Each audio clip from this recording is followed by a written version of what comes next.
Okay, everybody, welcome into the Sippin' on Yak Fantasy Football Podcast. I am your host, Porter Fernandez. To my right is Steven Arvin, and a brand new face to the podcast, Julian Mitchell. Yo, what up, everybody? How we doing, man? Yeah, and I know I'm sure a lot of people that are going to be watching this are saying, where the hell is Adrian?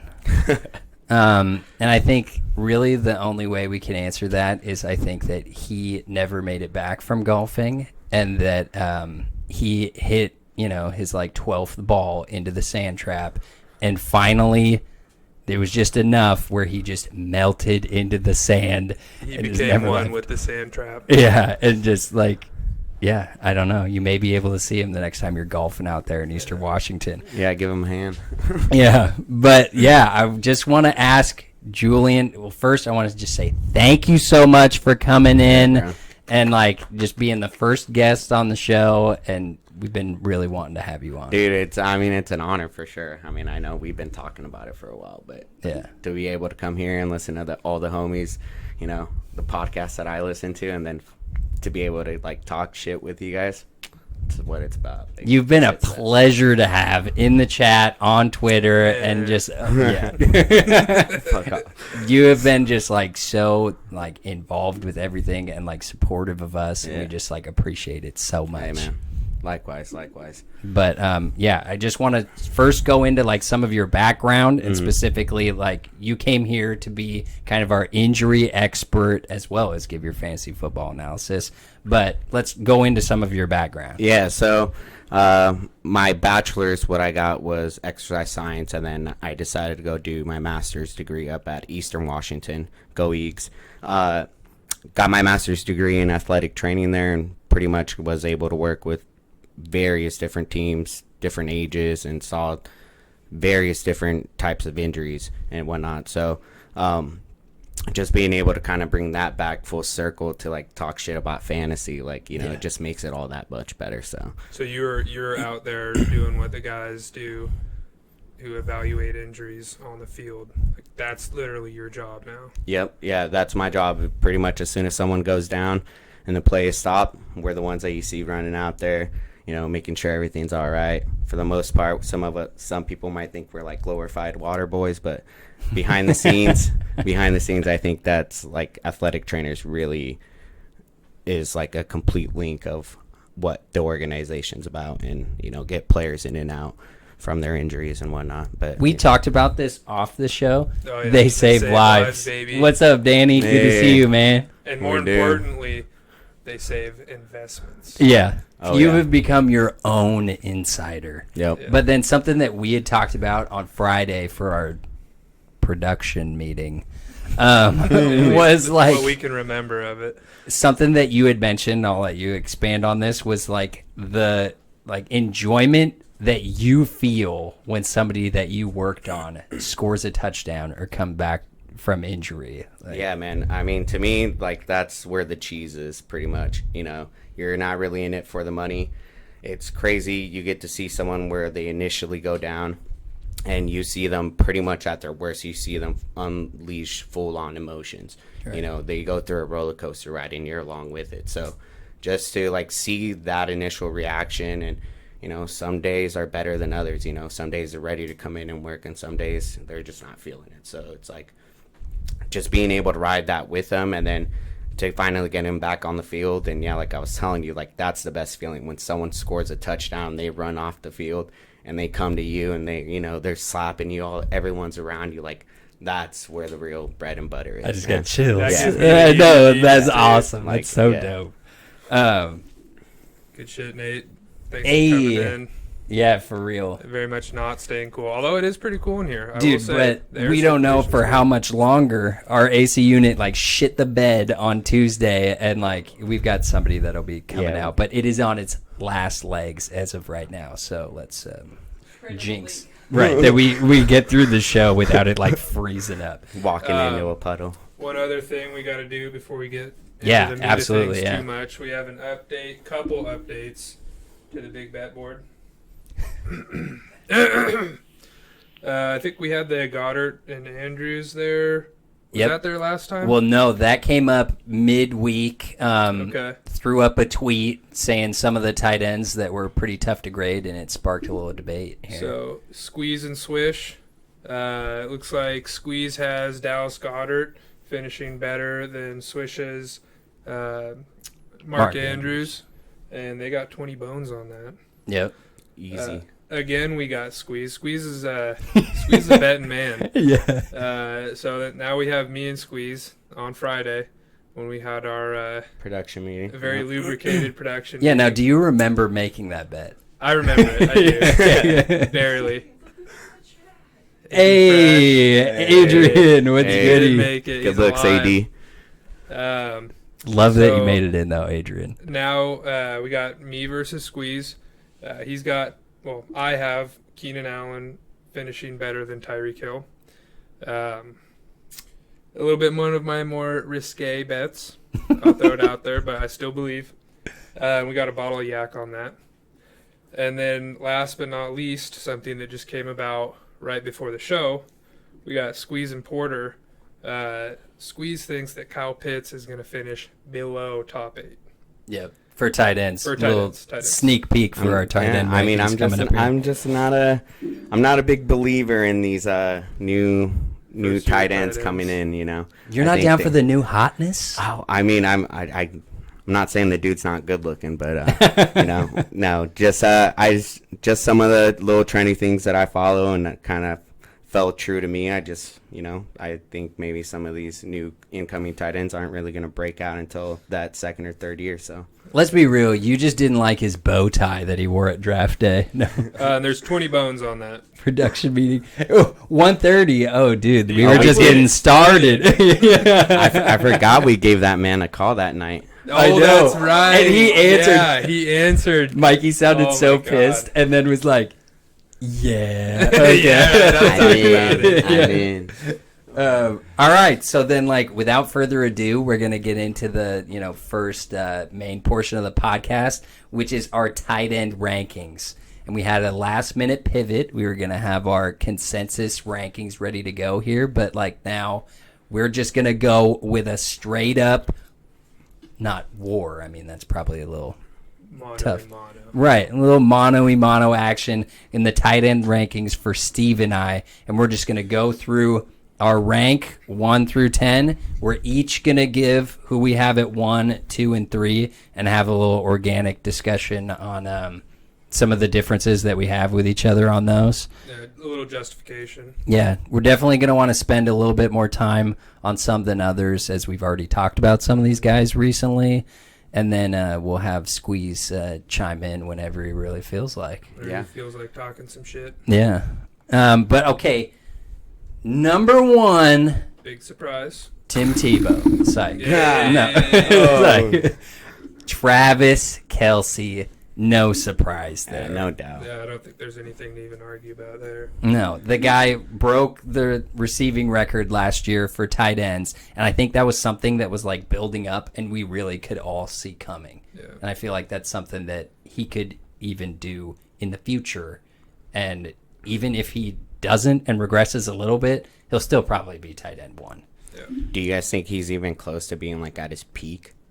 Yes. Yeah. I think He's Right now we're experiencing the best of Travis Kelce. for sure, Yeah. especially being I think he's 32. He's in his earlier 30s, so late 31. late 31. Mm-hmm. Like 31. Yeah, but still, even then, football's a vicious sport. But he ended up finishing with 100. Pitts at 1. Yeah, of course.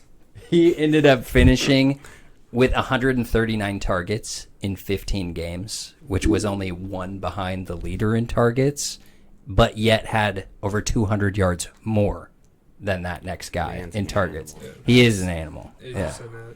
But so then I don't think we really need to spend too much time there unless you want to give some high praise for Travis Kelce. Brought me to the Super Bowl in the league against this guy. Horse. What? Yeah, no, I said horse shit. Oh, I thought you said. I didn't know what you said there, but Yeah. yeah, no, he brought me there. I mean, I had Saquon went down early. pretty much Travis Kelce and Gibson carried my team, and Keenan. But he's a stud. All right, then we're going to go into number 2, which is where we have our first bit of a discrepancy here. I have Darren Waller as my number 2, and I think that the main pecking order has been Waller, Kelce, and Kittle, but I have finally decided to switch up the order and put Waller ahead of it. So I have Kittle, obviously right there, but like Waller, I mean, it's so close between the two. Pretty much the only reason I put Kittle above Waller is because I think he's the better player on a better team. And I know Darren Waller has a ton of upside, but with them being that close, year after, the last 2 years minus some injuries, I just think it's safer to go with Kittle. Yeah. I'd see, and that's where I think like our first beef about this is I actually think that Waller is going to be the more consistent, easy guy to pick, as he led the league in targets for tight end with 140. And him, I know, yes, he is the number one option with less talent around him. And like as much shit as I give John Gruden for having that monster contract and everything, he knows how to scheme guys open, and his offensive mind is actually, I think, pretty underrated at this point. And he was still, even though the defenses knew Waller was the guy that they had to shut down, they still couldn't do it. Who was their other big threat? Nelson Aguilar? They were able to move him from the slot to the outside. He was in as much motion as almost Devontae Adams was playing receiver for the Packers. So I just think that, yes, the defense will for sure key on him, but the team and chemistry with Derek Carr is going to scheme up a lot of targets and opportunities for Waller. Before we move on, care for a little bet on that? Yes. Oh, all right. Absolutely. What do we want it? So obviously it's going to be who finishes better, Kittle or Waller. How do we want to treat injuries in that bet? If you're missing more than, if there's a discrepancy of like 2 or 3 games played between the guys, I think then you can throw it out. Okay. I think that's like something that we should probably put up for all of these types of bets. If there's a guy who played significantly more than the other, then it's probably a wash. Okay. But, well, what do you think? Do we want to do a bottle? Do we want to do... Let's do 20 bones again. 20 bones? Yeah. So as you're writing this down, the reason I agree with Porter on this, just to piggyback on it, dude, Darren Waller has done it 2 seasons in a row now, right? He's only 2 seasons in the league. Dude, and Derek Carr, to me, I think is a little bit more experienced than Trey Lance coming in. Yep. I think that might be the number one reason for me as why I chose Darren Waller over, is just like I would rather take the experienced QB who's already done it with him as opposed to getting this new rookie guy coming in, which nothing against Trey Lance. I think he's a phenomenal player. Like, I think he's going to have a great career. But what about all the trash QBs that Kittle gained his initial fame on? Yeah, but then the thing, he also, then when he had those trash QBs thrown to him, Deebo Samuel wasn't on the team, and neither was Brandon Ayuk. And this is a team that likes to really run the ball first, and now he has 2 legitimate outside receivers. Like, Ayuk blew up last year as a rookie. He was filthy. Now Kittle is going to have a lot more competition for targets than he ever had before, when all those guys are going to be on the field and healthy, and that's even if Kittle stays healthy. Now, yeah, well, Kittle has actually, even more name value than Waller. I think, I've been seeing Waller and Kittle go like almost back to back. I can see them both going in the same round easily. I think they're close enough right now, and that'll probably meet itself out, before the actual season starts. But there it is. Oh, yeah. Well, yeah, we also know that Mikey likes to do his mock drafts with, a bunch of computers, or like, some 10-year-olds are just getting into fantasy football. So I'm sure he is getting Waller at a later round there. Yeah, he really wants to, prop himself up and make him feel good, before going into draft. But yeah, my thing was just Waller is the main guy. He's got a lot of chemistry with Derek Carr. If Jimmy Garoppolo plays a lot, but then halfway through the season, they then switch to the next quarterback, you don't really know which guy a rookie QB builds chemistry with in training camp and all that stuff. Yep. But like you said initially, they're both very close. Yeah, and I just think with his history with the QBs, he's, in my opinion, he's QB proof. I do know that now they have more weapons, but I still think he's going to be the number one on a higher scoring offense. So, but I mean, I think at this point, it's what plus side of each one do you value more? Yeah. So, but even like Kittle, I think is the all in all better player. But I think that almost hurts him to where he is such a better blocker than Darren Waller that they actually use Kittle as, the lead blocker on their zone run schemes. Like, he's blocking a lot down the field and on the outside. Yeah. And I just that's just less opportunities that you have to run routes and catch another pass. But so I just realized we forgot to do something pretty important at the beginning of the show. Where's the wine? Cheers. Cheers. Wine's right here. Yeah, you. Yeah, I kind of got a head start on that one. We already are having an intermission. We're like 5 minutes in. But I think Kittle is going to have to become a favorite of the show because he is the yak god. That's what we should toast to. The yak god. The Kittle. yak god, George Kittle. But really, the 49ers, there's a stat out there which they lead by almost a full yard where they have the highest yak amount per completed pass. And that's just Kyle Shanahan just dialing up the right plays to get guys in space and give them a chance to run. But yeah, so he's going to definitely become a favorite of All the that podcast. said, fuck the Niners. Yeah, fuck the Niners. But then, all right, now we had some good debate on 2 and 3. I've got Waller at 2. Steve's got Kittle at 2. It's on the board. Yep. But then the other one is our tight end 3. So we're high on both of them for sure. Now we actually we definitely have less debate on this one. At our tight end number 4, Kyle Pitts. The new hotness. And I know we've already talked, a shit ton about Kyle Pitts on this podcast, as I think, SippinOnYac as a whole has a bit of a hard-on for this dude, except for that ugly-ass bow tie that he wore. But, with now Julio... Bold. Yeah, it was ugly. With Julio leaving... That just is such a huge gap in their offense that now has to be filled by a dude that they took number 4 overall. And I just think he's going to be a hybrid tight end and wide receiver that's just going to get a lot of opportunities to catch passes. Yep. But now, Squeeze. Yeah. Have you watched this guy? I'm going to be completely honest with you. I haven't, man. I haven't really done any research on him. That explains You will get on the bandwagon, I guarantee I'll get it. hard on. Bro. Take that Kyle Pitts Viagra that you guys been taking over here. Dude. That's my morning routine. He is a fucking monster. But anyway, we've talked about him a lot. We got to get through these here. Number 5 is where things definitely take a turn. Is our producers opening another bottle of wine. Anyway, so then we start to get into more of a debate here again, and this is where I think my co-host falls off the rails here. I'm not going to lie, they're spicy. They're spicy. Some of the best food out there, spicy food. Now you actually have a ticket to my heart. I love spicy food.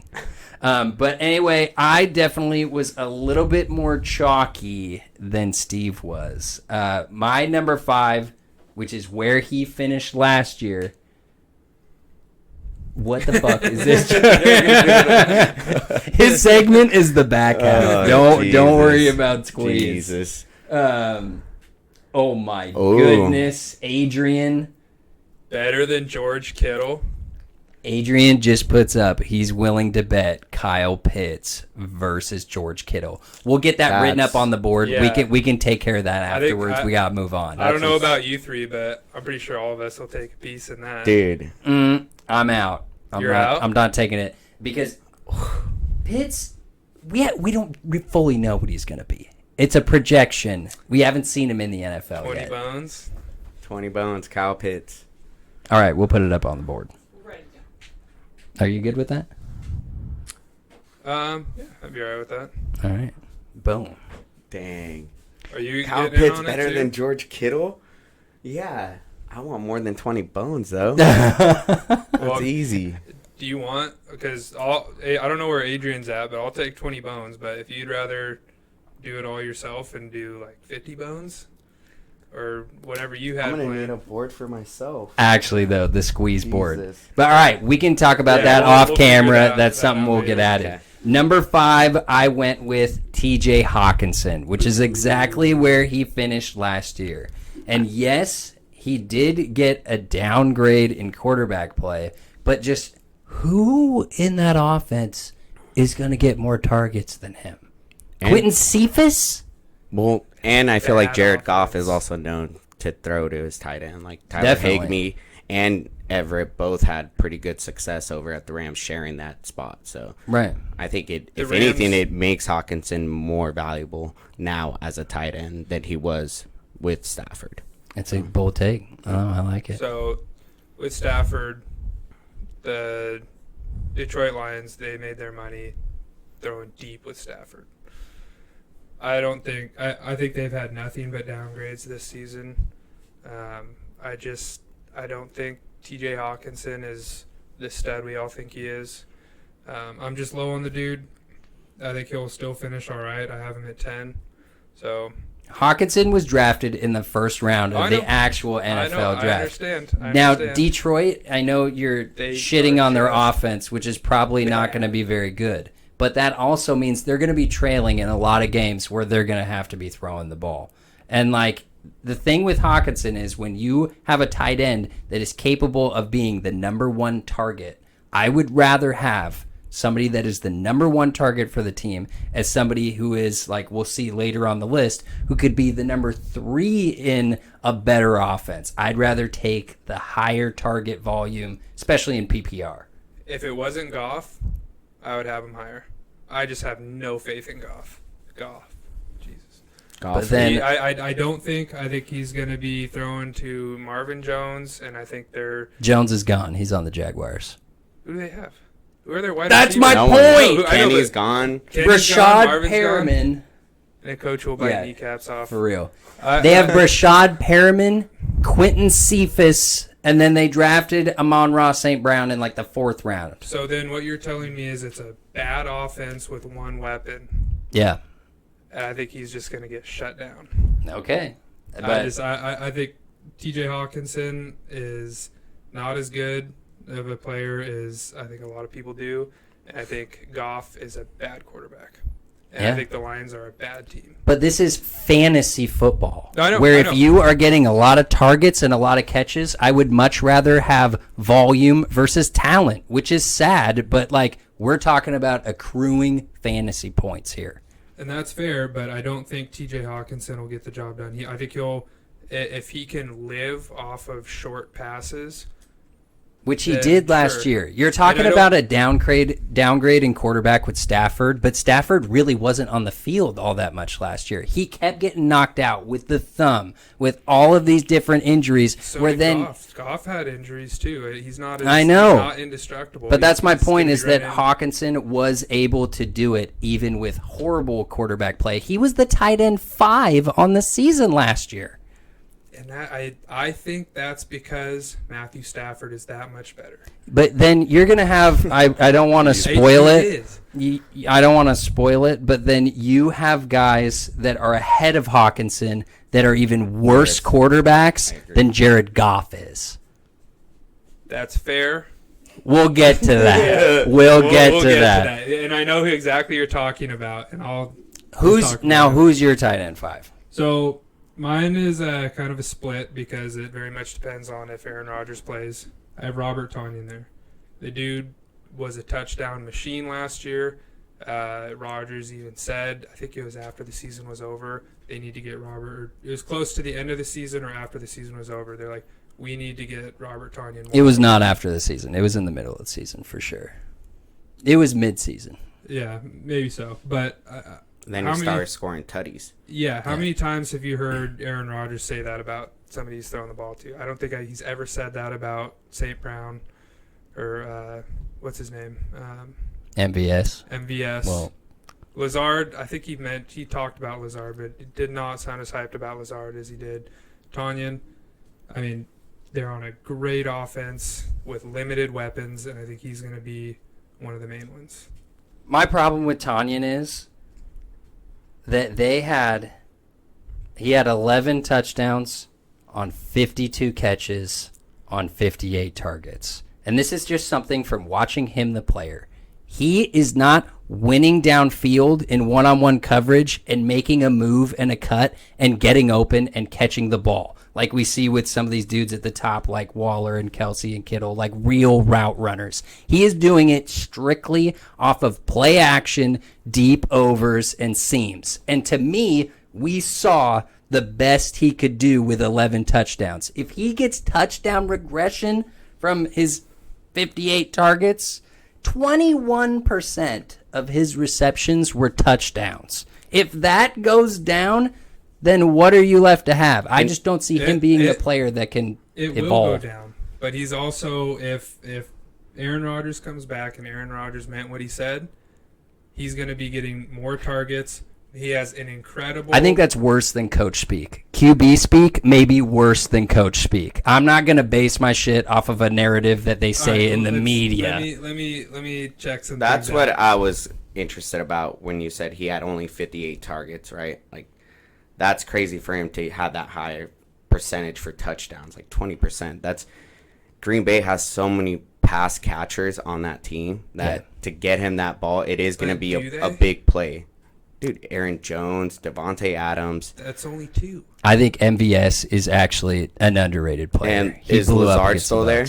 Yep, Lazard's still there. I agreed with you when you said that Rodgers was talking super highly about him. He talked so good about Lazard last season and the coach. So I mean, I don't disagree where you have Tonyan if Rodgers is there, but to me, I think there's no way that Rodgers is coming back. So they drafted Amari Rodgers in the draft too. That's why I put a little dash here. If Rodgers is back, I think with the way that Rodgers feels about him and the way that when he trusts a receiver, he throws it to him. And he finished the year out pretty damn good. He had one bad game after week 10. Mikey is solely red here wine. to his trash squeeze. To his trash, Julian. That's his one job. So in my assuming that where I think we all are is Rodgers is probably not coming back. I don't know. It's 50-50 to me. I don't know. I mean, we don't know. Based on we what really he said, don't know. yeah, I think he's very firmly committed. But there's also 35 million reasons for him to come back. Yeah. So, anywho, my number 5 with our assumptions is Logan Thomas. 2 actual weapons, and Robert Tonyan is going to be the third. But I think you guys are undervaluing their other wide receivers, but because he's a huge touchdown over the top threat, so is MVS. That's exactly what Valdez-Scantling is. So what if then there comes the day where you are missing out on the touchdown from Tonyan and it's going over the top to either Lazard and Scantling? It's not that I am like, you should go out there and draft these other weapons that the Packers have. But to say that they don't contribute to the offense is just, no. I think Lazard has been on there for 2 years, but he was mostly injured in one of them. Is that right? Mm-hmm. And then MVS is on his 3rd year. Yeah, 3rd or 4th, I think. And they have not been significant hogs of targets or touches. But then you have the biggest target hog in the league, which is Devontae Adams. So it's just those two sprinkled in to Adams. But if they have a capable big tight end that can have some of that, I think Rodgers will spread the ball because you can't. I mean, but you don't want that. You want guys that are getting the ball thrown to them a lot. You don't want to be spreading the ball out for fantasy football. Well, no, I'm saying it's not. He's not going to be spreading the ball out away from Tonyan. It'll be spreading the ball out, increasing Tonyan's load. Okay. I don't see it with him as a player. I think he is the play action deep threat, and he's just not a route runner. But that's just me. We shall see. All right. Then we go into number 6. Well, we didn't talk about Logan Thomas. Well, he Well, technically he's with Tanyan quasi-Logan is. yeah, okay. All right. So then number 6. All right. You got. So Logan Thomas, he's getting an upgrade at quarterback, which I think know. is a downgrade for him. But So they have such a stud defense that I don't think they're going to be needing to do what Fitzpatrick likes to do and just hucking the ball down the field. I think they're going to be passing it short to Gibson and Logan Thomas. Logan Thomas has proved he can catch the ball. He's proved he can get open, and he's going to be. There's also Scary Terry, I know, but I don't think that there's a top tier. Aside from Waller, there's not a top tier tight end on anybody's list that doesn't have at least a pretty good receiver behind him. Squeeze, you like Logan Thomas too, right? Yeah, I'm a real big fan of him. I think actually in my own personal rankings, I might have had him at 4, maybe 5 You as had well. Him at 4. At 4, yeah. So I mean, to me, I pretty much agree with Steve on almost everything he said. I think that's Fitz magic, man. Like that man can get the ball out whenever he wants. You know, and Alex Smith, I think it was more of like a security blanket for Logan Thomas. Like, you know, like he knew he was there and he could dump it off to him. But I think now adding this new dynamic of Fitzpatrick coming out here and being able to scramble at times and, you know, able to take hits but still make that throw, like, you know, he'll stay that extra half second in the pocket to be able to make that throw. And I think Logan Thomas, with his route running and what he's got to offer, I think they're going to be able to like make that a perfect match. So I think you guys would have been a lot happier if Alex Smith stuck around to just dump the ball off just short. PPR Dude, points. him and Dwayne Haskins. Like, We've talked about this. I like Alex Smith. I do. I know, but like there's a reason why he's not on a team now. Fitzpatrick, you say he's an upgrade, but they got him to Fantasy. That's also absurd. Fitzpatrick, like Wait, you disagree that Fitzpatrick is an upgrade for fantasy than Alex Smith? of course he is. I think he's a far better quarterback at this point, obviously, in their career as Alex Smith is. What I'm saying is nuts is your, affinity for Alex Smith. But what you guys are missing is that He hates a good comeback story. he won comeback player of the year because he literally stepped on the field, not because he did anything really on the He field. took him to the playoffs. You just said that they've got like one of the best defenses in the league. Your quarterback. Anyway, Ryan Fitzpatrick, yes, is a better quarterback, but we have never seen him throw and target to the tight ends ever. We'll see with another guy later on, like Mike Gesicki, his splits between when Tua was on the field and Fitzpatrick on the field are completely different. Fitzpatrick always in his history, even going back to with the Jets, with like Brandon Marshall and Eric Decker, like he throws the ball to the outside and slings it. And I don't think they're just going to neuter Ryan Fitzpatrick and change him as a player just because their defense is good. I think they saw last year how many times they had to throw the ball short and how their just drives would stall and couldn't score points, that they got Fitzpatrick to buck what they didn't have last year and throw down the field. That's why Scary Terry will be legit. Curtis Samuel, I think, will be an undervalued good player at the end of your draft. Like, I originally had Logan Thomas up there at the end of the year. Then they signed Ryan Fitzpatrick, and he fell down my rankings. So do you think they're still going to have him airing out the ball Yes. with the number one defense? Yes, because that is who Ryan Fitzpatrick has been every year he's been in the league. So they have a fantastic offensive line with an arguably high-end, possibly top-tier running back, and potentially the number one defense. And you think that they're going to have Ryan Patrick? Then why would you want Logan Thomas? You gave an exact argument for why Logan Thomas is going to fall off. He finished at tight end 4 last year. Logan Thomas did. Because he had 105 targets. because he had little Dwayne Haskins and Alex Smith dumping it short to him all the time.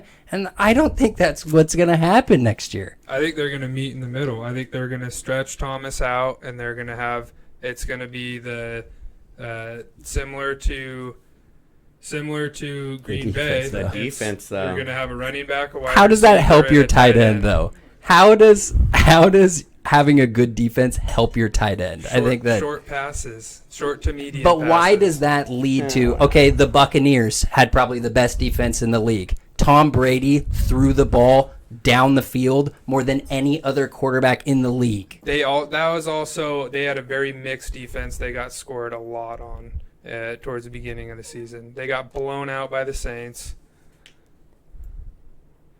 Mikey's on board on the Steve train. I know, but still, how does that help your tight end? Like, if we talked about like Robert Tonyan or something like that. I agree with you. Honestly, I think you made some fucking great points there, and I think you've made me change my rankings now of like, holy shit, what this is making me think now.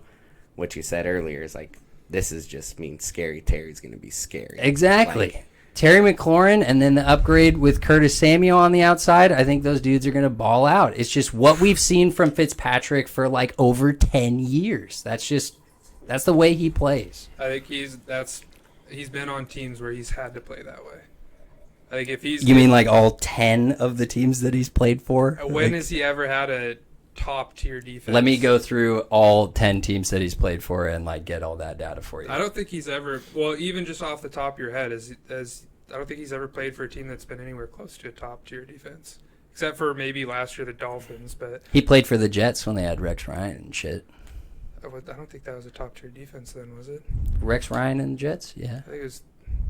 But regardless, Either way, like yeah. this is just something that I guarantee you, when you guys draft Logan Thomas, you are going to be extremely frustrated when you see half of the targets per game that he had last season, because he finally has a quarterback that can actually throw the ball outside and down the field. But anyway, we got to move on. We're moving at a snail's pace here. Okay, my number 6 is Mark Andrews. This is something that I'm going to bring in Squeeze on, because it was very close in my rankings. The toughest two guys for me to separate was Mark Andrews and Dallas Goedert. I ended up settling with Andrews at 6 just because of his big upside potential. He has, for my top 10 here, he has the highest average depth per target at 10.88. He is the seam stretcher for the offense. He also had a ridiculous stat here. 35% of his targets came in the red zone. So literally over a third of his targets are them throwing the ball to him in the end zone. His just high upside big games is what split the difference between me and Goddard, but I know that you and Luke have a bet on this too. So, I mean, for me, I think that Andrews is still fucking great tight end to have. Would not be upset to have him on my team at all. But as far as Goddard goes, I mean, we kind of clarified this earlier. Zach Ertz is probably not going to be there, right? And the last 2 seasons, Goddard has been eating, right? And I think you actually had a stat there about Goddard. How many games did he miss last season? Goddard played in 11 games, but then while he was there, had targets. He had 1 with 9, 2 with 8, 1 with 10, 1 with 7, and 6 with 3 games with 6 targets. He was the number 1 in that offense. I mean, that's massive amount of fucking attempts and targets going to him every single game. And now Zach Ertz was eating into that. You know, they were split sharing that. And Richard Rodgers. Exactly. So, I mean, eliminating one of them, gone. Those targets got to go somewhere. And I do believe Goddard's going to pick up some of those. With Mark Andrews, I think Lamar Jackson, you know, they figured him out last season, right? So he was trying to throw more as opposed to his normal MVP season shit where he's running down the ball. I think he might kind of have to revert back to that if he doesn't figure out this whole passing game and whatnot. I do think he is getting more accurate, and I mean, the kid has an arm too, but He does. I think he's just going to kind of revert back to his old playing style, try to get the Ravens back to what they were the season before. So. Right. Part of what I think actually does help Mark Andrews, though, is getting Sammy Watkins and Rashad Bateman in the first round of the draft. I think finally teams are going to have to stop just constricting the middle of the field, and that may loosen things up for Mark Andrews over the middle now that there's finally, other than Hollywood Brown, there's going to be finally some actual pass catching threats on the outside that may be able to open up the middle for Andrews, because there were so many games where you could see the defenses just constrict the middle and try to force him to throw to the outside. Hopefully these other weapons will open it up for him over the middle. Andrews isn't a run blocking tight end, right? No. So when Andrews is out there, it's a pretty high possibility they're going to try to go to him too. Right. So I think Goddard is out there just a lot more on its own. So something with Goddard, like you're saying, Goddard is 6'5", 256. Jesus. He's a moose, but yet is actually very athletic too. He is not just a blocking tight end, absolutely not. But what Luke was bringing up in your guys' bet was that Zach Ertz, hasn't been traded yet. I literally think that's because I don't think any of these teams are even willing to give up a 5th or 6th round pick. And I think the Eagles are holding on to him, hoping that they could at least get some value out of him. But I think they may end up cutting him. Which sucks, because Zach Ertz is, that man's had a nice career. Yeah. So it sucks that he's at the end of his career and it fell off fast. Get him. Yeah. Dude's gone. But, all right, Mark Andrews, you got some thoughts on Andrews? I have nothing special about him. I have him same place you guys do. I think he's got the potential to be a lot higher, but right now I think the fault lies with Lamar's throwing. If Lamar can improve his throwing, dude's going to eat. If he can't, he's still going to do all right. Yeah. So. I think he's throwing because Andrews has been the biggest guy in the passing game who finishes with the most fantasy points at the end of the year, but that's because I think Lamar is so good at throwing the middle. He's got a rocket, but then not being able to throw to the outside. Yeah, I think when I say Lamar getting better at throwing, I mean throwing to everybody. Right. Opening that whole field up like you were saying earlier. I don't really have anything to add on to it. He's got a strong enough arm to do it. It's just getting the timing and accuracy to the outside and having some touch. We know he can laser it, but And I have a lot of hope, man, after seeing what the turnaround that Josh Allen did. for real.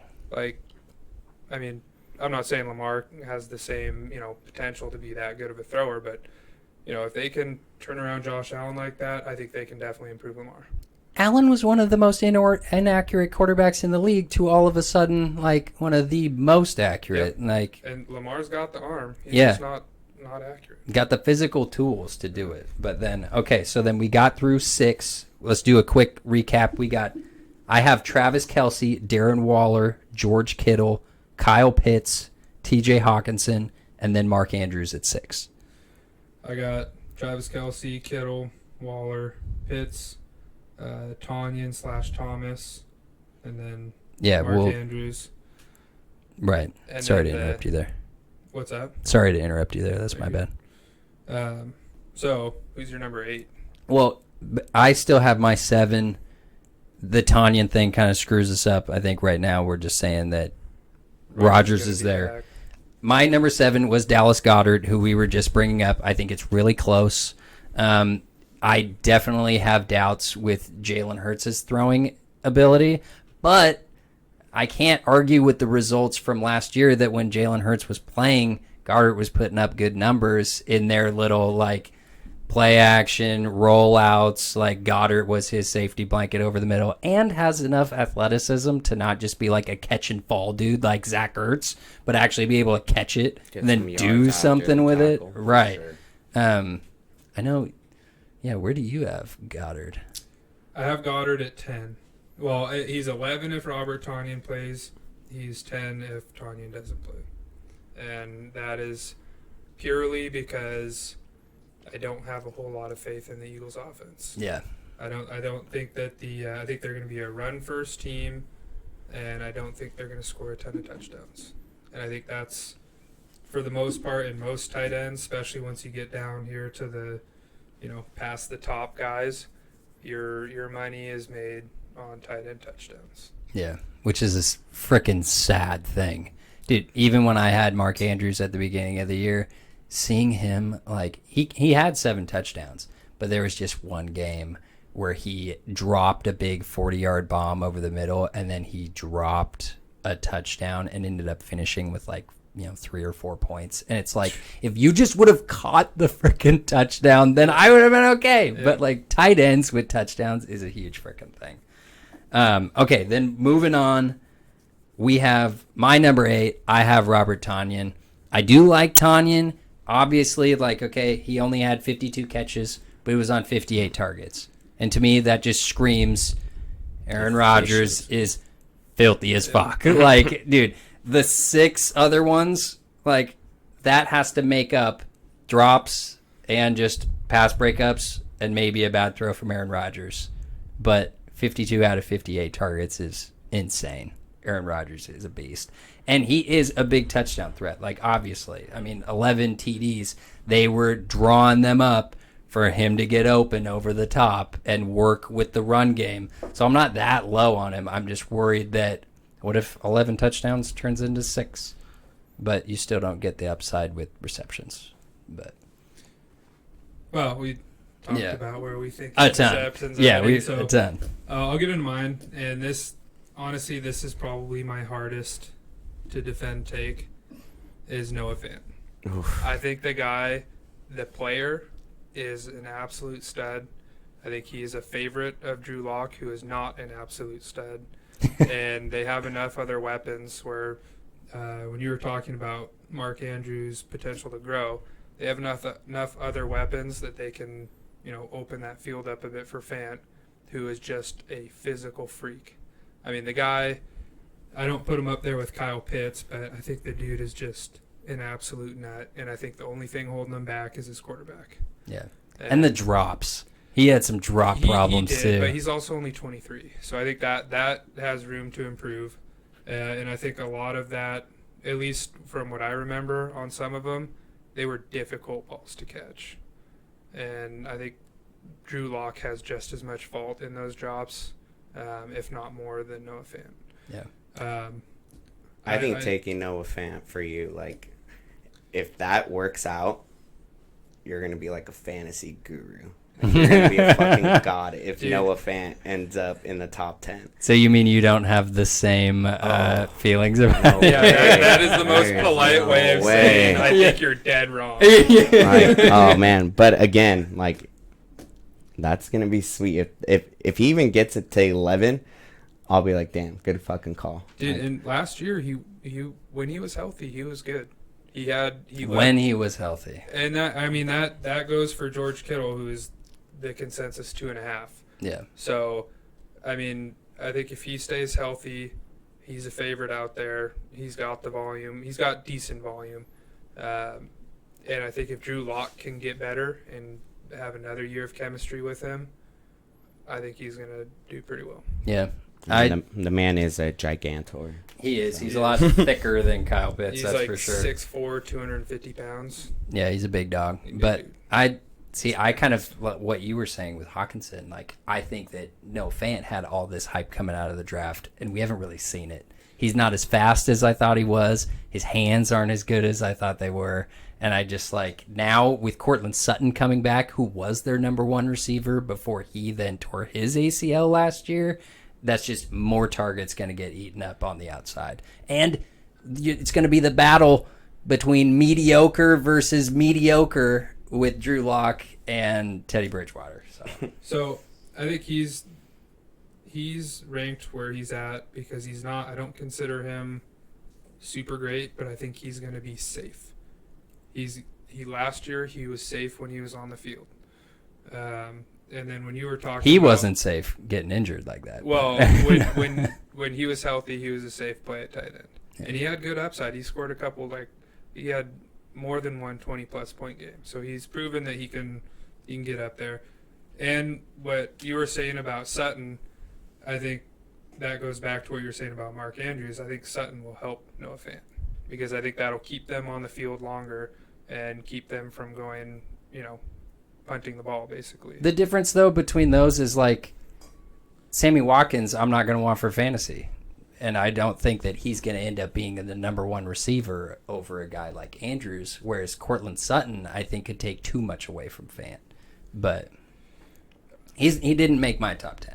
So you're getting Fant for his floor, pretty much, Yes. like his safety is what you're saying. He's got a good floor with an infrequent but fairly high ceiling. Okay. All right. I do not have Logan Thomas or Fant in my top 10. Heresy. Another guy that we may need to end up mentioning just in, like, for Adrian is Jonnu Smith. He didn't make my top 10 either. Didn't make my top 10. No, but yeah, he's on the show. Okay, then number 9, I've got Mike Gesicki, and part of my thought process with that is the split that I talked about that I'll read out now. So, like, when he had Ryan Fitzpatrick, he had one big game with 11 targets, 8 catches, 130 yards, and a touchdown in week 2. All the weeks other than that was 3 catches, 1 catch, and on 3 targets. But then with Tua, we had games with 9 catches, 11 targets, 88 yards, a touchdown. Then 5 catches, 65 yards, 2 touchdowns. Week 16, last game, I think it was their last game of the season, yeah. 10 targets, 5 catches, 47 yards. It just, like, the way they played and the offense, how it was set up between the two quarterbacks, it's just Tua was, like, hyper-focusing on Gesicki over the middle when they were working with the play action and the bootlegs, whereas Fitzpatrick was much more of just, like, your average drop back, throw to the outside. Yep. So that's, like, I think this podcast knows that I don't have the most faith in Tua. And I originally had Gesicki over Tanyan, but then it just came down to now the Dolphins have all these new weapons, Jalen Waddle, Parker, like... They're looking nice. Yeah, but I don't know. I just don't see the upside with quarterback play, and I ended up going with Tanyan over. And I think that kind of split the difference was Tua versus Rodgers. Yeah. But who's your number 9? My number 9 is Tyler Higbee. He's got an upgrade at QB. His main competitor, and Gerald Everett, is now on the Seahawks. Talked about it. He's my sleeper. Super high on the dude. I think he's got huge potential. Even when Everett was out there, he had some monster games. And, he also had some down games, but that's when Gerald Everett went off. So I think he's the only reason I have him ranked, as low as 9 is because I think it's going to take a little bit of figuring out to get, used to it. And I think there's enough other weapons that, to your point with Fant, I think they're good enough where they're going to eat into his volume. So I think it'll take a little bit, but I think, come quarter of the way, halfway in the season, he's going to be a nice guy that you're going to want to start. And we've already talked about this quite a bit, but, like, the difference between Higbee and Everett was, like, Higbee got the targets that you really want. Yeah, like, he got the higher quality targets. Exactly, yeah. So if he can then add into what some of Everett left in the shorter targets to add into what he already had as a role, like, he's a guy that I am very, like, I don't know. And I completely see why you have him as your sleeper and everything. There's just, I don't know, a lot of unknowns that I don't really know how to factor it in. But I also don't really see any, like, counter to, like, what you're saying of, like, the potential that he really has with Everett leaving and everything else. So he's not on my list, but I completely see why he's a sleeper and on yours for sure. Do you have something on Gesicki, though? Because you didn't have him in your top 10. I was actually, after listening to you, I would probably put Gesicki over Dallas Goedert. I have TJ Hawkinson and then Dallas Goedert, and I think I'd swap Gesicki in for Goddard. I think I'm kind of with you where I don't have a ton of faith in Tua, but I do think that I would not be surprised if Tua decided to ball out this season. Yeah. But I would be just as not surprised as if he continues to be very mediocre. Yeah. So I really don't know what to think about Tua. But even when he was mediocre, Gesicki was still doing good because like he was such like a red zone target. He's another big dude like Goddard where he was catching a lot of touchdowns. Yeah. There's enough targets to go. I think that was on the Tyler Higbee. But he also, dude, he was a decent. He was a. It's okay. He was a perfectly fine waiver wire target when you need a tight end. Probably he wasn't really even on the waiver wire. He was mostly on teams when Gerald Everett was there. Yeah. And they've only gotten rid of pass catchers. Well, I mean, they did bring in. They got Tutu Atwell in the draft and Deshaun Jackson, which Deshaun Jackson is the ultimate wild card, but still. That and Antonio Brown. Yeah. I think, well, for very different reasons. But that was just to point out that they technically they lost Reynolds and Everett, but they did get Tutu and Deshaun Jackson. I think they lost far more than they gained. Put it that way. Yeah. Especially for him being a tight end, losing another one for sure. Mm-hmm. Then, okay, number 10, you had T.J. Hawkinson, which hurts my soul, but... I think Noah Fant and T.J. Hawkinson are very similar to me. I just have more faith in Noah Fant and Drew Lock's connection. I think he's a safer pick. I think if T.J. Hawkinson... But then what if Teddy's the quarterback? He might be. Yeah, also, they're in a legit competition right now. Teddy, I don't think that hurts because I think Teddy is a very short pass guy. Yeah, that's true. I mean, that when he was on the Panthers, he was slinging it short. Yeah, no, that's for sure. So that to me is not pretty accurate guy though. Yeah. I think he wins that spot over. I think so too. I view that as a side grade. For a team, I view Teddy as an upgrade, but for Noah Fant fantasy, it's a side grade to me. Yeah, mediocre versus mediocre. All right, number 10, I talked to him a lot on the sleeper episode. For me, is Irv Smith. Number 1, I think they finally saw enough. I mean, finally, he's only been in the league a couple years. But they saw enough to get Kyle Rudolph out of there. He's so much faster, more athletic. They worked him into the screen game. They had a lot of plays designed for him in play action and in the red zone. He had 5 touchdowns in his limited time playing. Also, like, this is something that I actually thought about after the sleeper episode, was that, like, who's their number 3 receiver? Chad Beebe? Like, it's going to be Thielen. Don't shit on BB, bro. So, bruh, the Biebernator. Yeah. But Thielen was their red zone guy. He was their touchdown machine last year. I know. I do see where there is an opportunity for that to regress significantly, and Irv Smith pick up on that. But also with your Gerald Everett leaving, Kyle Rudolph, who was a big red zone threat too, he's now gone on the Giants. That's true. I don't know off the top of my head how many touchdowns Rudolph scored. I know he had a sick one-hander. Oh, he's always been the one-handed machine. Yeah, I remember that. But I think if Thielen can keep doing what he did last year, I think that's going to hurt Irv Smith a lot. Good luck, though, with the touchdown games that he's had. But, like, Game after game, though, he did. But he was a highly touted recruit out of Alabama. He's the 6'2", 240 pass catcher guy, where not nearly like 6'5", all these dudes that are more inline blockers. I think Irv Smith is going to be a big breakout. But that's why he's a sleeper. Yeah. You know, we haven't seen him be on the field all that much. That's true, and tight ends, when they do well, it's usually not in their first, it's in their second or third. He was drafted in 2019, and I just think that now they've seen enough from him to get Rudolph out of there. He was drafted in 2019? Mm-hmm. Oh, okay. I thought he was rookie last year. Nope. So, but yeah, I think... Never mind, I take back what I said. He's trash. Fuck you. And we already talked about you shaming Hawkinson at 10. So just to put it on the whole, what's your top 10? Kelsey, Kittle, Waller, Pitts, Tonyan, Logan Thomas, Mark Andrews, Noah Fant, Tyler Higbee, T.J. Hawkinson, Dallas Goedert if Robert doesn't play. Okay.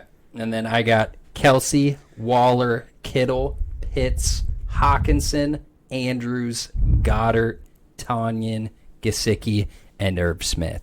So we definitely have some spots where it's like, yeah, we know pretty much the top 4. We know who they are, but yeah. Well, Squeeze, this was kind of a last-minute substitution in for Squeeze. Yeah. All right. So this is kind of just last minute, like we said. Just Like as he showed up. No. So I got Kelsey, I got Waller, Kittle, Thomas, Goddard, Hawkinson at 6, Andrews right after him, Gesicki, Irv Smith at 9 for me. So I'm right on board with you there. And then for me, I think my sleeper is Gerald Everett, just along with Steve there too. So, I mean, pretty much everything is almost different as soon as it hits past that 3 or 4. So. You can be lover boys with Adrian on Gerald Everett, and maybe TJ too. Oh, but all that love is going to be canceled out with Kyle Pitts. I guarantee it. Yeah, for real. Yeah. That's all I'm gonna have to do now on my way home. Just like look up just videos of just Kyle Pitts going off. I guess you and AD are going to be throwing hands. Jesus, For real. Okay, so now that we got that weak shit out of the way, here's the main event. We have our specialist Julian coming in and giving his, has number one on Friday. It was so impressive, like listening to you. I hadn't talked to you about like this specifically until Friday, and it was just, I was really kind of taken aback, honestly. So we're gonna let you go in. The first thing that I think you brought up that wanted to just be kind of like put the framework in for these injuries, Yeah, is I the think- difference in the grades. yeah, something that will just kind of help clear up throughout the rest of the little talk that we're gonna have here. First off, like sprains and strains, like what's the difference between those things? Strains is all musculature, so it's all gonna have to be with tendons and like the muscle bellies of stuff. That's where a strain actually comes. And then sprains is only ligaments. So ligaments, something that connects bone to bone. Muscle is gonna be that muscle to bone sort of thing. But yeah, and then talking about grades, something that will also help is understanding the difference between the grades and the timeline between those different grades for recovery and coming back. So like grade 1's gonna be pretty, like I guess the easiest example to say is like a grade 1 ankle sprain. You're looking at maybe like 3 days to a week. That's something where you just kind of twist your ankle. And then from there, the grades just kind of add on. It could be days, it could be weeks, and it could be months, just depending on what injury it is. So like an ACL sprain, you can have an ACL sprain, and that will be like a grade 1 or 2. Those various different timelines. But then once you're talking about a grade 3, even 4 sprains or strains, it's going to be a complete tear or rupture. So that's where you're going to have that surgery, and that's where the timeline even increases even more. So I think that's just very important just for everyone to kind of understand a little bit for when we continue here forward. Yeah, because a strain and a sprain, to me, number one, I didn't know the actual technical difference of it, but I thought they were basically kind of the same thing. Right? And then pulls, like when someone says, I pulled my hammy, that's along the lines of a strain. That's going to be talking about the muscle itself. Nice. So then I kind of compiled a list that are just like, number one, really common injuries for the NFL that you hear about all the time, and yet you really don't know until talking to somebody that really knows what they're doing with this stuff, what it technically is. Mm-hmm. And especially with a couple of these where you say, the common name of it, and that doesn't even really match up with what the injury actually is. And we'll get to some of that. But like the first one that I wanted to go over here was I want to get your just general take with ACLs. I know that it is something that everybody has wanted to just like go away from. I went for a stretch where I didn't want to draft anybody that had recently torn their ACL. I got burned by guys like Dalvin Cook, who's torn multiple ACLs. He's done it twice. Cooper Kupp the next season after tearing his ACL blew up. I want to get your take on like the advancements of everything. Adrian Peterson. Well, I think ACLs is a big scary term. Like when you hear ACL, you think career ending almost, and I think that was at some point that was the notion a couple years back was like, oh man, this guy got an ACL, he's done. Mikey, you're an old man. Shoot the horse. I'm with you there, Mikey. But yeah, I mean, I think now, like, I think you kind of touched on that last week's episode about how science and medical teams and whatnot, just how much advancement there is within the league now. And ACLs really shouldn't be all that scary now. We know what they are. We know how to manage them. We know, we even know up to the point of science where what kind of graft that they use and at what time in certain weeks that graft becomes stronger or weaker. And so now we know when to tailor off while we're in rehab, not even according to how that person feels that day. But hey, you know what? Research kind of tends to say that within these last 8 to 10 weeks, this graft might be a little bit weaker than it actually is, so it's kind of tailored back. So I think ACLs shouldn't be something that you're completely scared of. But when it comes to fantasy, you just want to have the best thing, the less risky stuff, the better. Yeah. So like ACLs, yeah, like talking about, we can kind of transition into like Saquon or something like that, or Dalvin Cook. Yeah. Dalvin too. These guys, for me personally, I kind of have an iffy about it just because I do know the background of stuff and I know percentages of like re-injury. They're getting less and less more common as far as getting re-injured because of all the advancement. But just for me to know that there's a slight chance of it, I kind of want to steer away from that and choose the less riskier business side of things. But so like, what was the question that you had for like Saquon that you were going to bring up? Or so what do you think about Saquon being drafted top 6? Top 6. I wouldn't be opposed to having him on my team. Like, I would be happy, but still would have that cringe in my stomach. So if you were 6th pick, let's say, Asking for a friend, and you had the choice between Saquon, Zeke, and Jonathan Taylor. Rank those 3 at pick 6. Ooh, I'd go Zeke. Taylor and Saquon's hard for me. I've never been the biggest fan of Jonathan Taylor. I've also never had him on my team or like rookie last year. Yeah. But I think I might choose Saquon in that notion over Saquon and Jonathan Taylor. But with Zeke and Saquon, does like a big differentiator with that come with the injury history of Saquon? I think to me, yeah, because I mean, it wasn't just an ACL for Saquon, right? Like he's had other injuries going on, but 2 back-to-back seasons with injuries. Back-to-back seasons with injuries, and the thing that with this latest injury, with this knee injury, it's something that they call a terrible triad, and that's where you do your ACL, MCL, and meniscus. And that's not. It's actually the most common thing to happen when you have an ACL. You also get all these other structures that get compromised with it.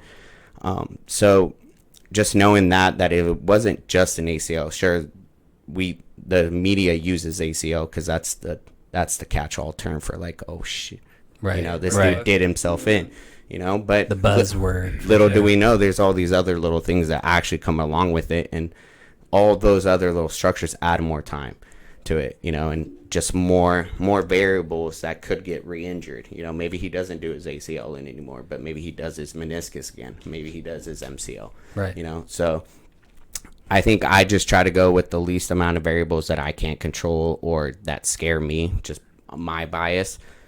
I think I would choose Zeke on that end just because I actually have had Zeke before, and I like his production. Maybe not last season. Luckily, I didn't have him. Sorry, bastard, that did. But I think Zeke just doesn't have that big-time injury that kind of haunts him or he has to carry on his back with. But then do you almost use it more as a way to split the difference as opposed to like, I'm avoiding this player because of this and this. Yeah. It's more of a, when you're comparing these two guys, if it's really close, that's kind of your like tiebreaker type of thing. Oh, for sure. Okay. For sure. So it's not something that you would.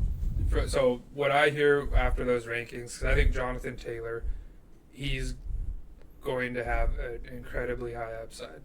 So I think that the injury to Saquon is not enough of a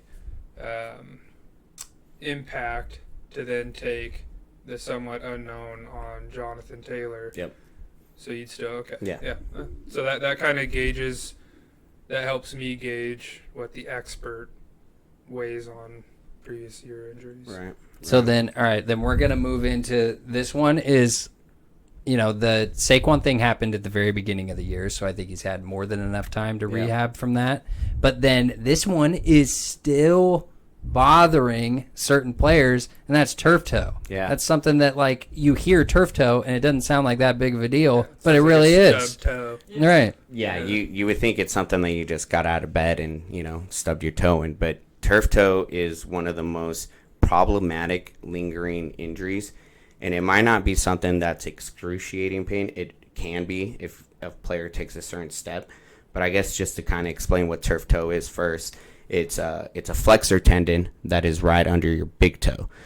So it's a very big, powerful structure that helps with pushing off, balancing, proprioception work, anything really that is dynamic within the foot. Would you like a foot? Would you like a foot? Yeah, so Yeah.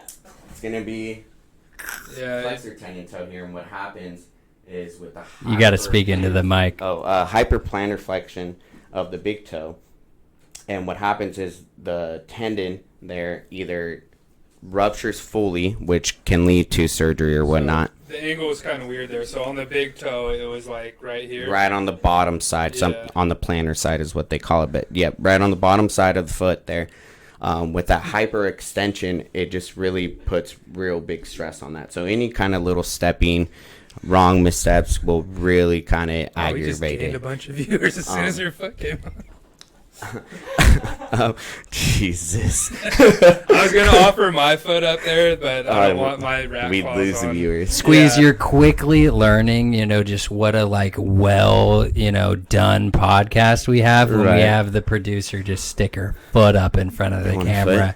You want to But- but no, just right back to it. So all injuries pretty much have their grades as well. So, grade 1 turf toe might be one of those where player can still play, and the way that we do that, you could insert steel plates into their shoes.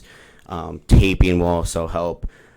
But once you start getting into those more grade 2s, grade 3s, that's just almost any kind of step will really aggravate it.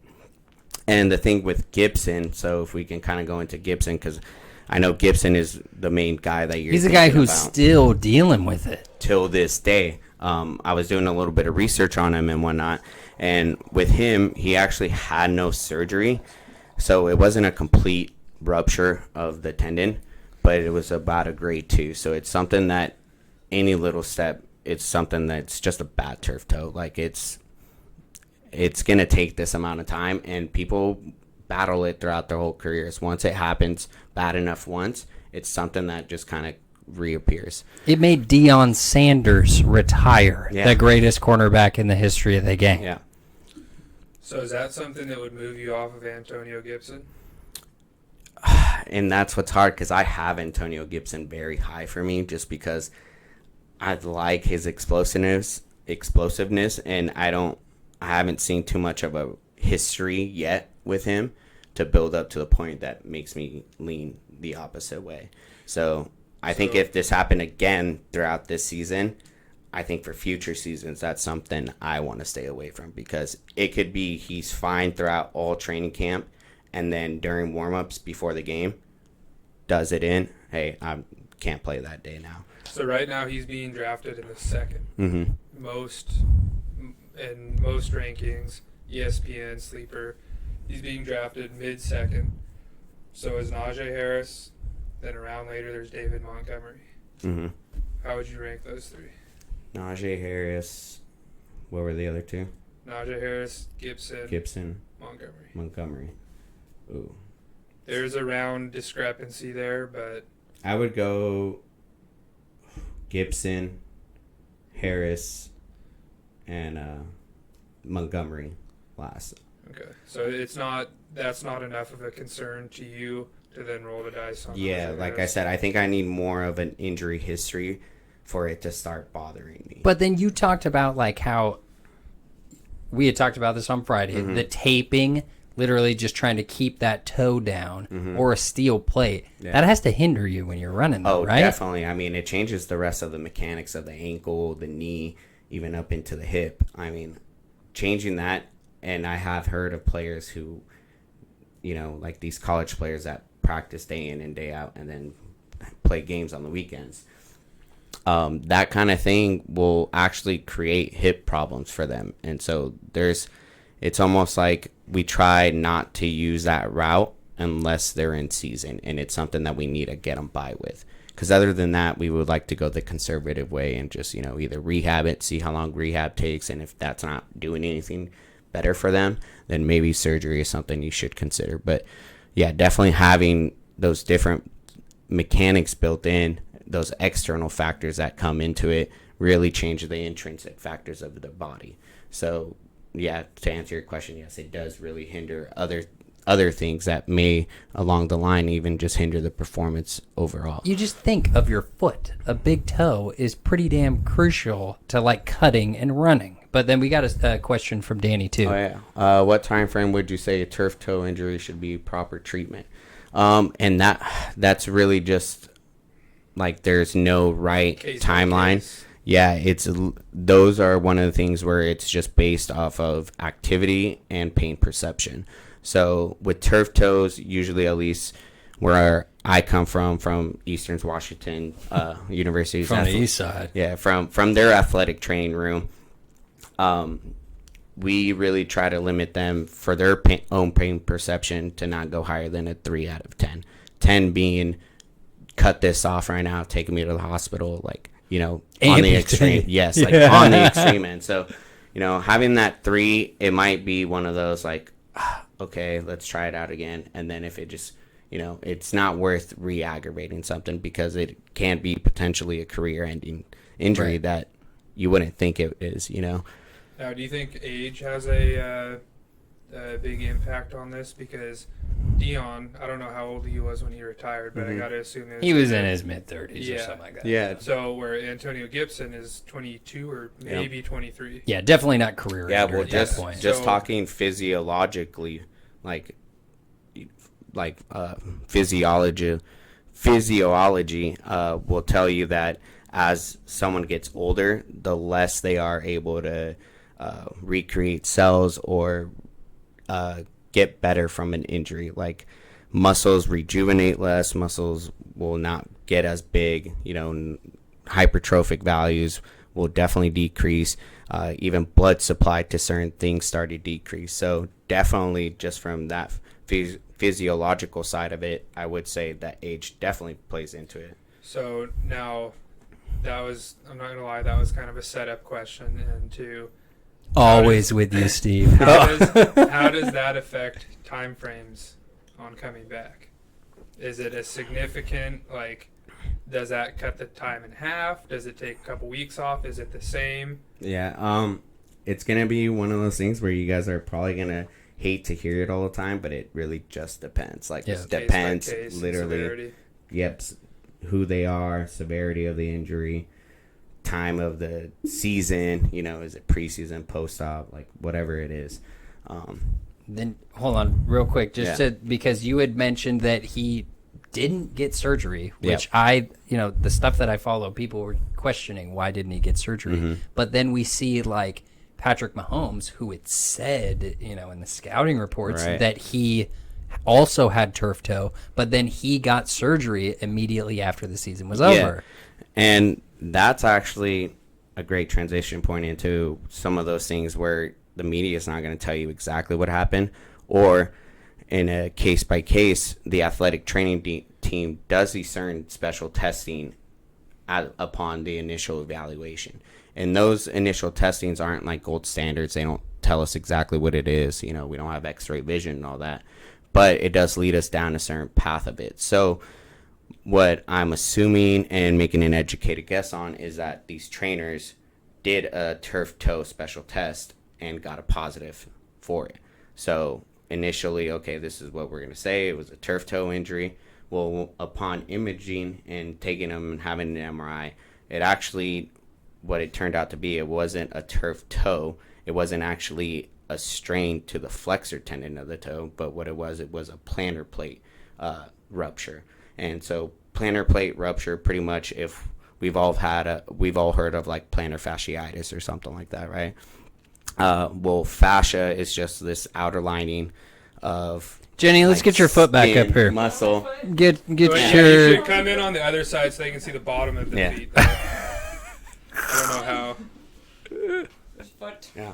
So plantar fascia pretty much is like all this white that you see if I bend those toes back. So right there's not so much white, probably right in through here. But then as soon as I push that back, we see all that extra white coming up. That's actually fascia. But the plantar plate fascia is actually right at the balls of all the head of the toes there. And Right at Jenny's balls. Right at the balls. Right, it's super important. You can put your foot down. That's super important because that's where all the flexor tendons actually originate and come out from. So having that rupture pretty much loses his whole forefoot mechanics and movement and being able to push off and create force and balance and whatnot. And yet that dude played in the Super Bowl with that. So played. So I mean, that would be something interesting to see how they actually went about that. Whether they release that, probably not, because you know, these teams, they have the bare minimum of what they can release, and they'll take the bare minimum. It's a competitive advantage. Yeah. They want to keep their cards close to the vest. But for us as fantasy players, like, that fucking sucks. We're managers too. Yeah, bro. We're got GMs. money in this. No. Yeah. We got money. Just May think have about millions, but I have tens. it. Let's see your wallet. Let's check. No. But they say that turf toe, it was just, they called it turf toe for both of those guys, and yet Mahomes ended up having surgery on something that technically wasn't turf toe. Yeah. And I get what you're saying, where we don't have x-ray vision to immediately know exactly what it is, but combine that with teams, Bill Belichick, Yep. Pete Carroll. Oh, Jesus. Dude, you never know if they're actually telling the truth Like, about what's somebody's going injury. on? Oh yeah, we're feeling real good. You know, we're optimistic. It's like, Thanks, Pete. yeah, exactly. Kind of like Matt Nagy and choosing a quarterback. Like, you know, you never know who you're actually going to play that freaking week. Exactly. Or Sean Payton too. Like, those guys use it as an advantage. Yeah. Like, Bill Belichick does it so that he can have extra guys on the freaking scout team, so that he could all of a sudden, with the last, roster thing, like, put in a different player. And it's like, it's all for competitive advantage, but it pisses me off. Yeah, no, that's the shitty part, is that as fantasy managers, we're never really going to know. We're just going to hope for the best. But, I mean, doing a little bit of research, you may find a couple of things. Like, there are some players that we'll talk about later that actually did disclose some of their things. Like, Mahomes is one of them. He got surgery. Social media. Yep. Yeah, and how it got out, I don't know. Maybe he decided to make a statement or something like that, but... I think the fact that it was after the season, like directly after the season, played a big part, because then there's not immediate competitive advantage. And he wanted the narrative, like, this, just speculating, like, That's why when I was hurt, I had to get surgery afterwards. Even though he was a fucking warrior in that game. But nothing against Pat Mahomes. No. But then, like, what you're saying with, like, the grading differences, they don't specifically say grades in the scouting reports, which then, you look at somebody who has the same injury as somebody else, but they end up having completely different recovery times. Yep. Then you also factor in each team has their own different medical staffs who treat injuries differently. Yep. We're going to go into, like, hamstrings here with me having Devontae Adams. Yep. Him and Aaron Jones at the very beginning of the season both had hamstring pulls, and the Packers sat them both down for 2 weeks. Even though Adams was bitching that he was able to play, they sat him down for 2 weeks, and then it didn't flare up again for the rest of the season. And then Julio on the other side, right? We'll get to that. But the thing with Devontae, shout out to Dr. McKenzie. Hopefully you see this someday. But I got to work with someone in the training room that I was actually got to work under the head physician for the Green Bay Packers. And one of the very first things that he would tell me about this guy is how conservative he actually was in injuries. Whether it was an ankle sprain, he would hold people out for ankle sprains for longer than they needed to based off his own philosophy of healing and what it is. And it seems to be working. These people, they do get injured, but the rate of re-injury is very high, or not as high, for Green Bay Packers. And it really just has to do with how conservative the medical team is. So, with Devontae, hey, it's a hamstring strain. We know what we got to do. Are you going to trust in the process of what we got going on here, right? Devontae seemed to buy into it, right? Maybe he did throw a fit. I'm sure everyone wants to play at this level, Yeah. People don't want to be sitting out, which I think comes into Julio's problem, is that the man does not like to sit out. The man wants to ball out, And for him, he's not a very conservative player. I don't know about his team, but I know him and what little research that I did, little quotes and stuff about Julio, is that the man doesn't like to sit out. He's the first one to arrive at the Falcon Stadium, was the last one to leave. Same thing for the weight room. Like, the man was about it, and it shows. Saying, in Tennessee too, he's really first one in, last one yeah out. like the man just he's all about the work, but that can be detrimental to a lot of players, not knowing that overtraining sort of thing. And I think that's you have to keep them from themselves. Yes, yeah, like they're their worst enemies sometimes, right. And sometimes you gotta help them realize that, and like, hey, we can dial it back. We can miss a couple days, you're not gonna get any worse. But what was crazy with him, that kind of aligns with him showing that he's not a very conservative player, is that he received a PERP shot, which is a platelet plasma shot, which pretty much they draw blood out, they spin it in a spinometer, and pretty much get just the plasma plates from it. And that is supposed to help with recovery time. It's supposed to enhance and speed up recovery, as opposed to like having your own body send in blood flow to that specific area. We're able to use ultrasound, use an injection site, and get it exactly to where the injury site is. So how does that compare to blood doping? A little bit different. So blood doping, you'll save your own blood. I guess it is a form of plate rich plasma, but they're not doing it. Blood doping is having various amount, like an abundance of amounts being pumped into you for oxygen levels. This is like, they take, I think, like 10 millimeters out of blood into a shot, spin it, and I think what you get out is like 3 millimeters. Like, it's a very small amount of what you actually put into your body. That shows how ignorant I am with this, because I thought you were making like a steroid joke. So no. I was thinking because of Lance Armstrong, like they were taking out blood, right, and then he'd train, and then they'd pump it back into him, and like.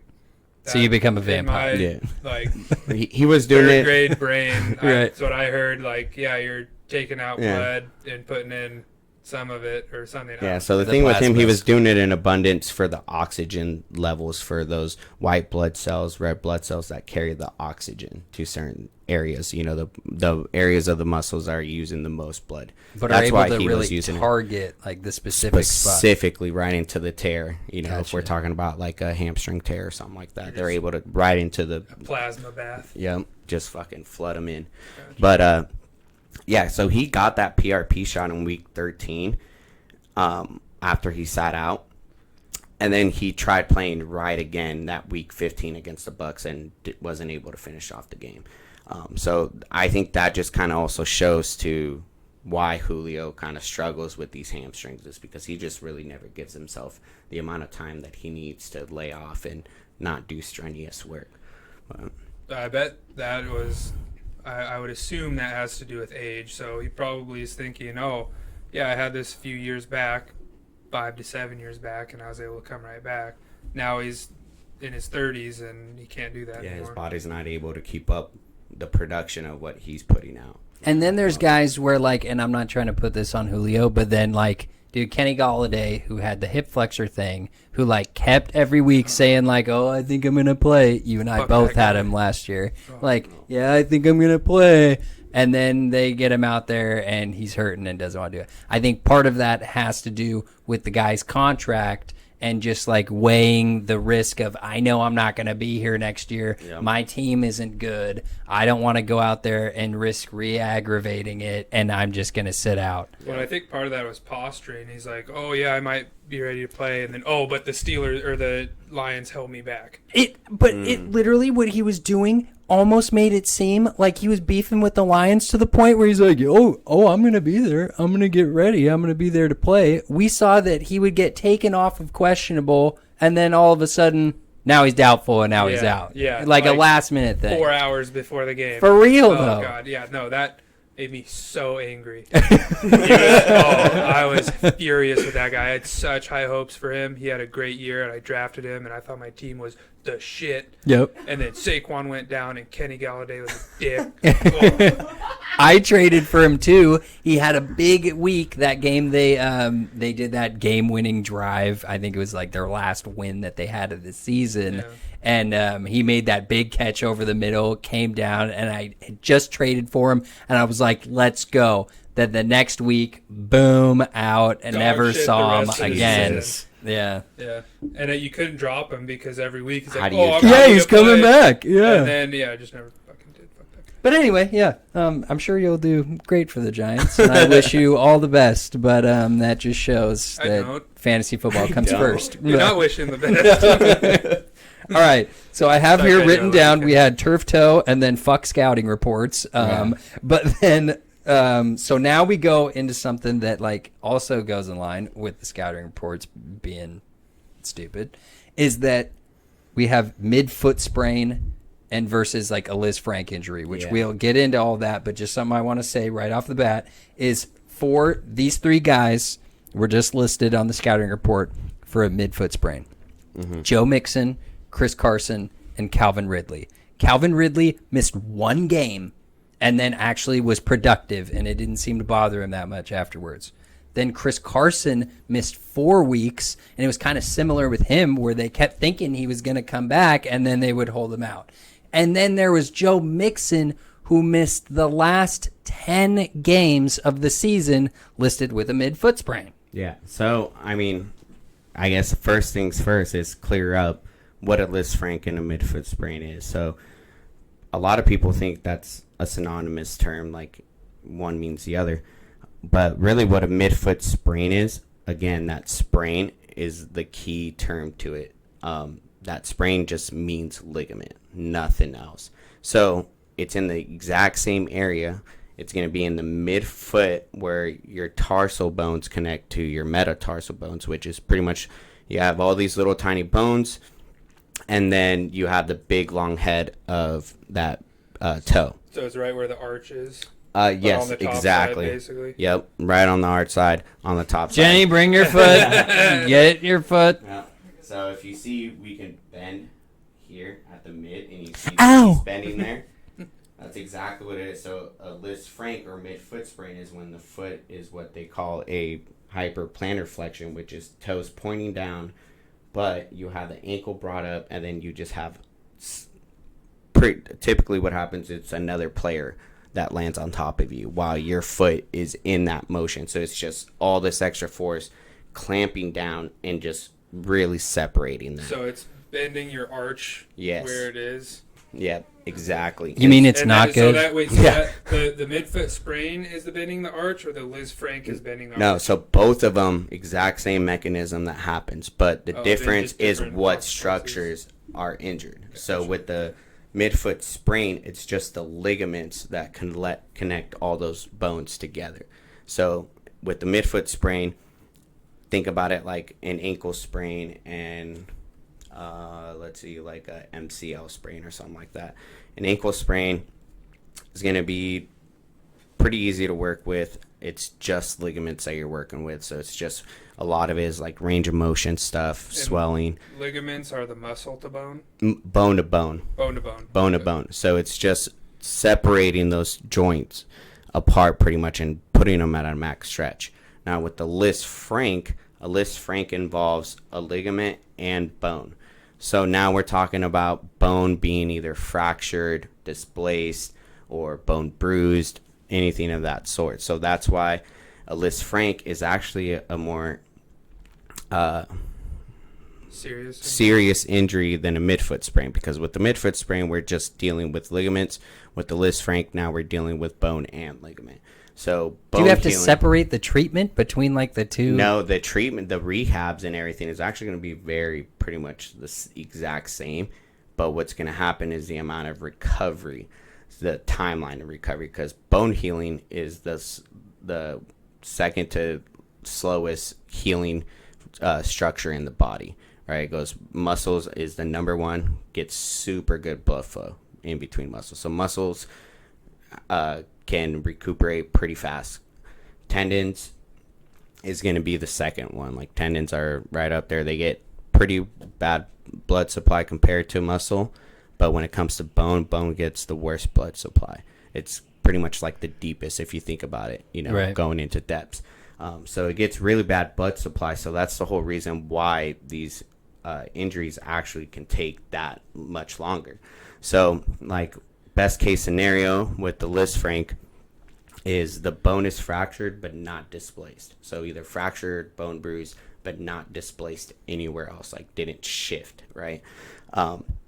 And again, that's going to take like a boot, requires time to heal because of that slow process of healing for bones. But do you think with these three guys that it could have been kind of like a mistaken identity at first, where you think it's just the midfoot sprain at the beginning? Yeah, I think it comes down to like kind of like the turf toe and the plantar flexure with Mahomes and the initial testing. Gotcha. It's in the same region. People are going to feel that pain as soon as they do the exact same motion. So the very first thing that we can kind of go to is a midfoot sprain.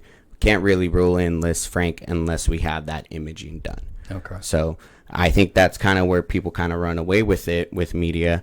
The very first thing that we hear out of the trainer's room, the medical side, is like midfoot sprain. Okay. Well, why is this midfoot sprain taking way longer than the other? Well, I think what actually happened with Joe Mixon, I couldn't find, he didn't disclose anything, whether he got surgery or whether it was fractured or what. But just based off his timeline of how much longer he sat out, I think it's a safe bet to say that he was actually dealing with the real Liz Frank, not just a midfoot sprain. Now, and was that after? He had that before his quarterback went down, Joe Burrow. And then I would have to imagine once Joe Burrow went down that he all of a sudden decided, I'm not going to rush back by any means. I'm going to be absolute, a little bit. Especially after he already got his contract. He's getting $10 million a year. So he probably, and the team, I'm sure, also didn't want their asset to be like hurt like that. Yeah. Oh, wait, this is a different one, I think. Good question. So, midfoot sprain, damage to ligaments. Liz Frank, damage to ligaments and bone. Yep. So now, say you have a 26-year-old, healthy dude, no previous anything. Mm-hmm. Two different guys, the exact same, twins in the NFL. One has a midfoot sprain, just like a very average one. One has a very average Liz Frank.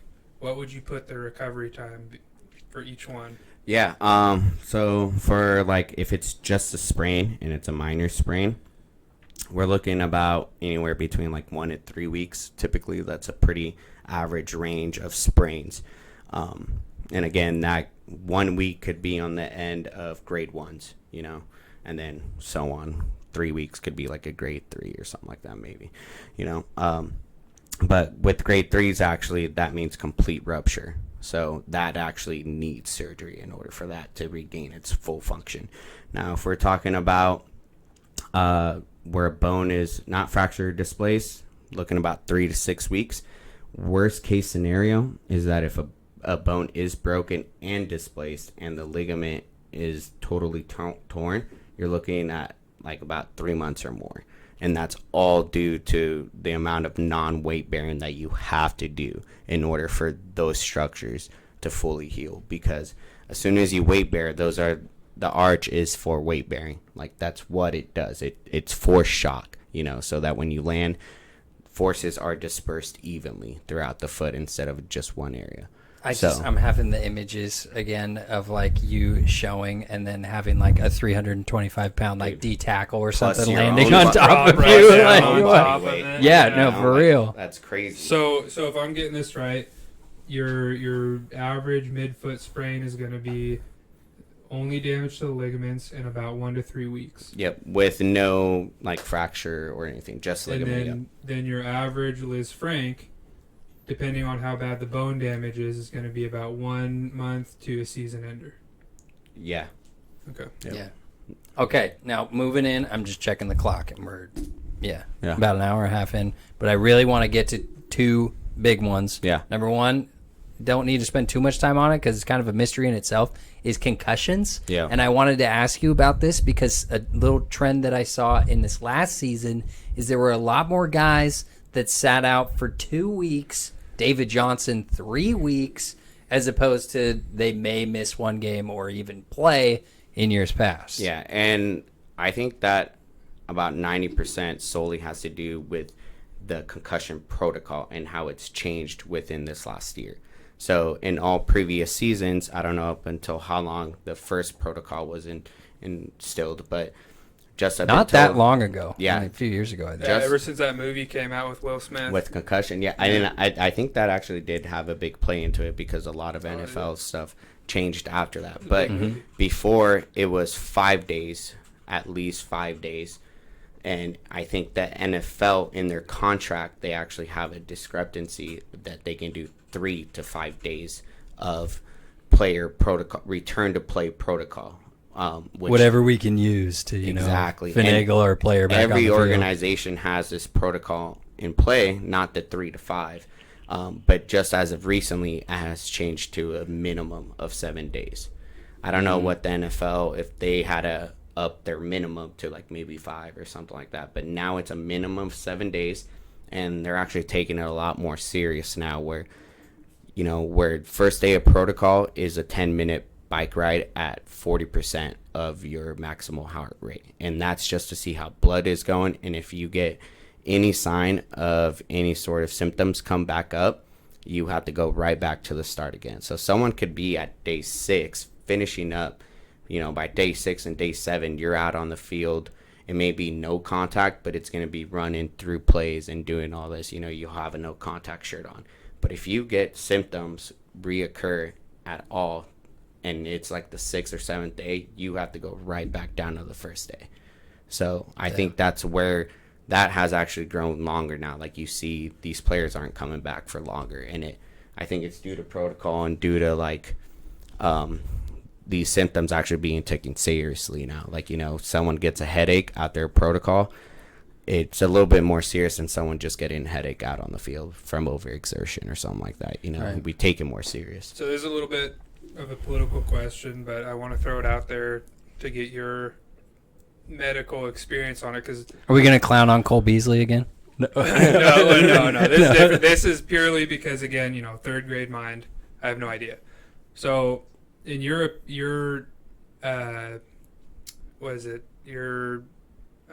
educated opinion, do you think that the increase in these protocols are unnecessary and more to appease the media, or do you think they're entirely necessary and are on the spot, or do you think that they're necessary and should even be more? I think they're very necessary. Just from me actually dealing with some of these players, like we had multiple concussions this last season.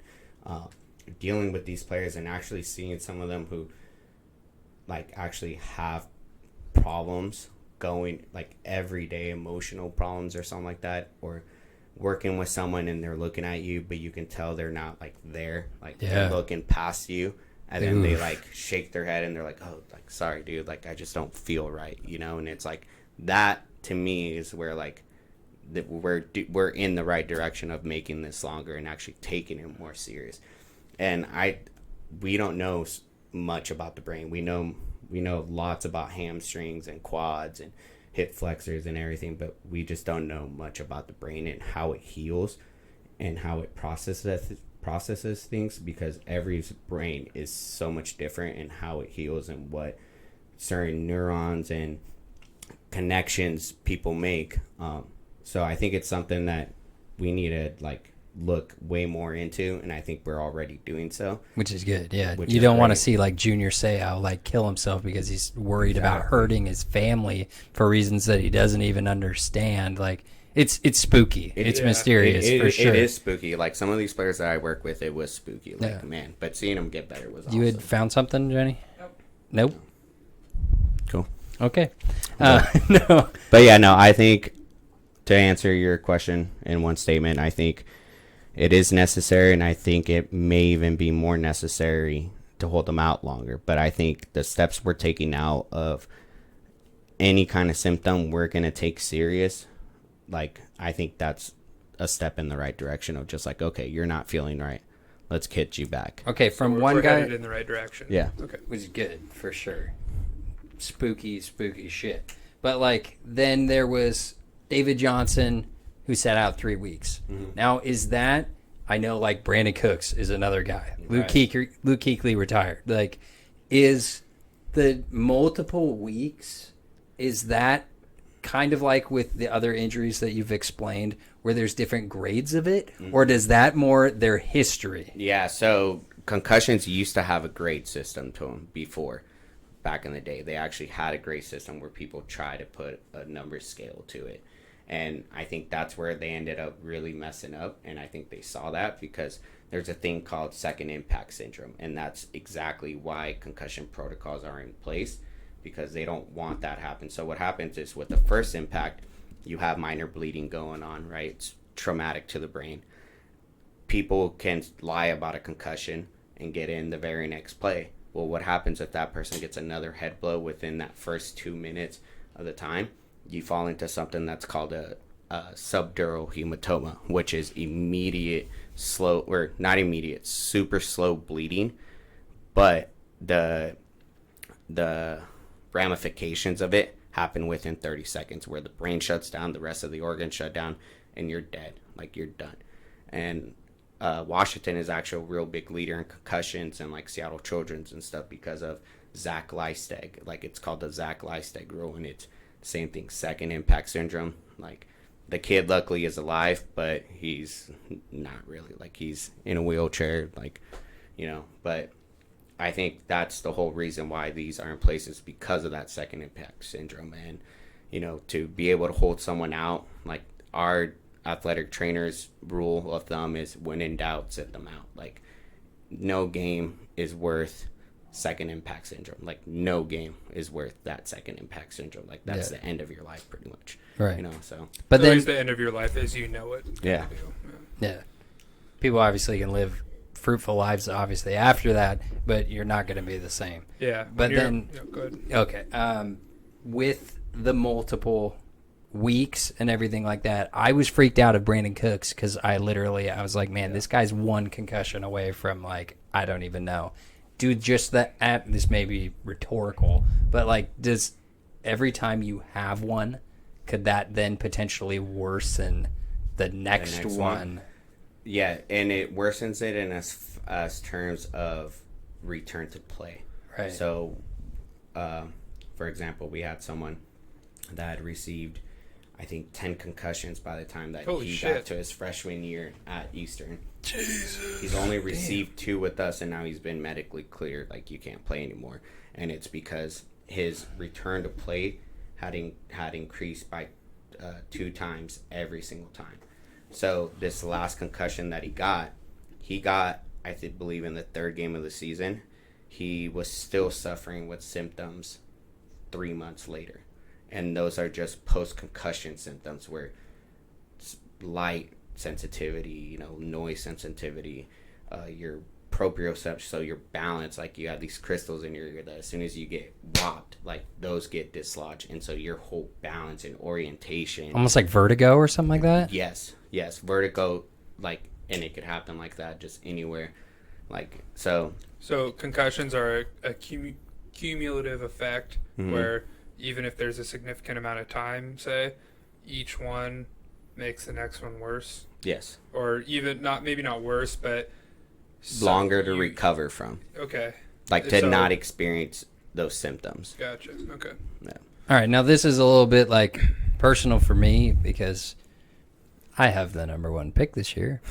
And CMC, Christian McCaffrey, he had like numerous injuries last year, but I think the biggest one he had was this mysterious high ankle sprain, which, you know, me, again, being ignorant in this whole thing, I'm like, bruh, isn't there just an ankle? Yeah. Like, Yeah, what is that, a there's shin? a high ankle. Yeah. Like, what's the high ankle versus shin? yeah. So can you at least first explain to us the difference between a regular ankle sprain and a high ankle sprain? So As though you were doing so to third graders. Yeah. So regular ankle sprain is going to be something that you see from the big ball of your foot that everyone can kind of point to and feel. Is going to be below that. Below that is a regular ankle sprain. Mostly happens to the lateral side because your ankle rolls in. Right. That's like the most common. Now a high ankle sprain is actually the same measurement from the same bony prominence that you can feel just above. But that bony prominence is the end of one bone, which is your fibula, and another bone, your tibia. Right? So you have these two bones, and in between them, Go into the mic. you have this web space in between these two bones. So imagine this being your shin that you can feel on the front side. In between, you have this web space of ligament. It's a continuous web space ligament called the syndesmosis ligament. And pretty much what that does is allow for those two bones to be pliable. Every time you take a step, they spread out and allows for right mechanics and disbursement of forces to happen at the bottom of the foot. So with the high ankle sprain, what happens is, again, you have someone kind of land on you, extra weight, but the mechanism is going to be very close to like almost like a Liz Frank injury. Like it's going to be your foot's going to be fully planted down, might be internally rotated, which adds to the actual bending of it. Now adding extra weight to that, it just really separates. Right. This is two. like a spread. It just just spreads it out because of how the ankle is turning inwards and force being directed downwards. But then So again, it pulls that webbing apart. but okay, can you keep keep those up there? If this was your foot and here's your leg, where specifically are we talking about for So high ankle? typically it happens. So toes down here, we're looking at, it's going to be real close to the bottom third half of your leg is where that syndesmosis happened. And a complete tear will come all the way through down, right? And typically, into the entire webbing and canal typically that will also happen with something that they call a spiral fracture, which you actually get a fracture at this head, or the fibula head at the very bottom. Towards their knee. You get an actual spiral fracture from all this torquing and breaking that this bone actually snaps. And that's a spiral fracture. But yeah, so just having that in thought that even without a sprain, those bones are already separating. And now with the sprain and every step you take, that's just an extra separation that's happening. And so it's the reason why kind of flappy. Yeah, it's a little jellyfish in there, dude.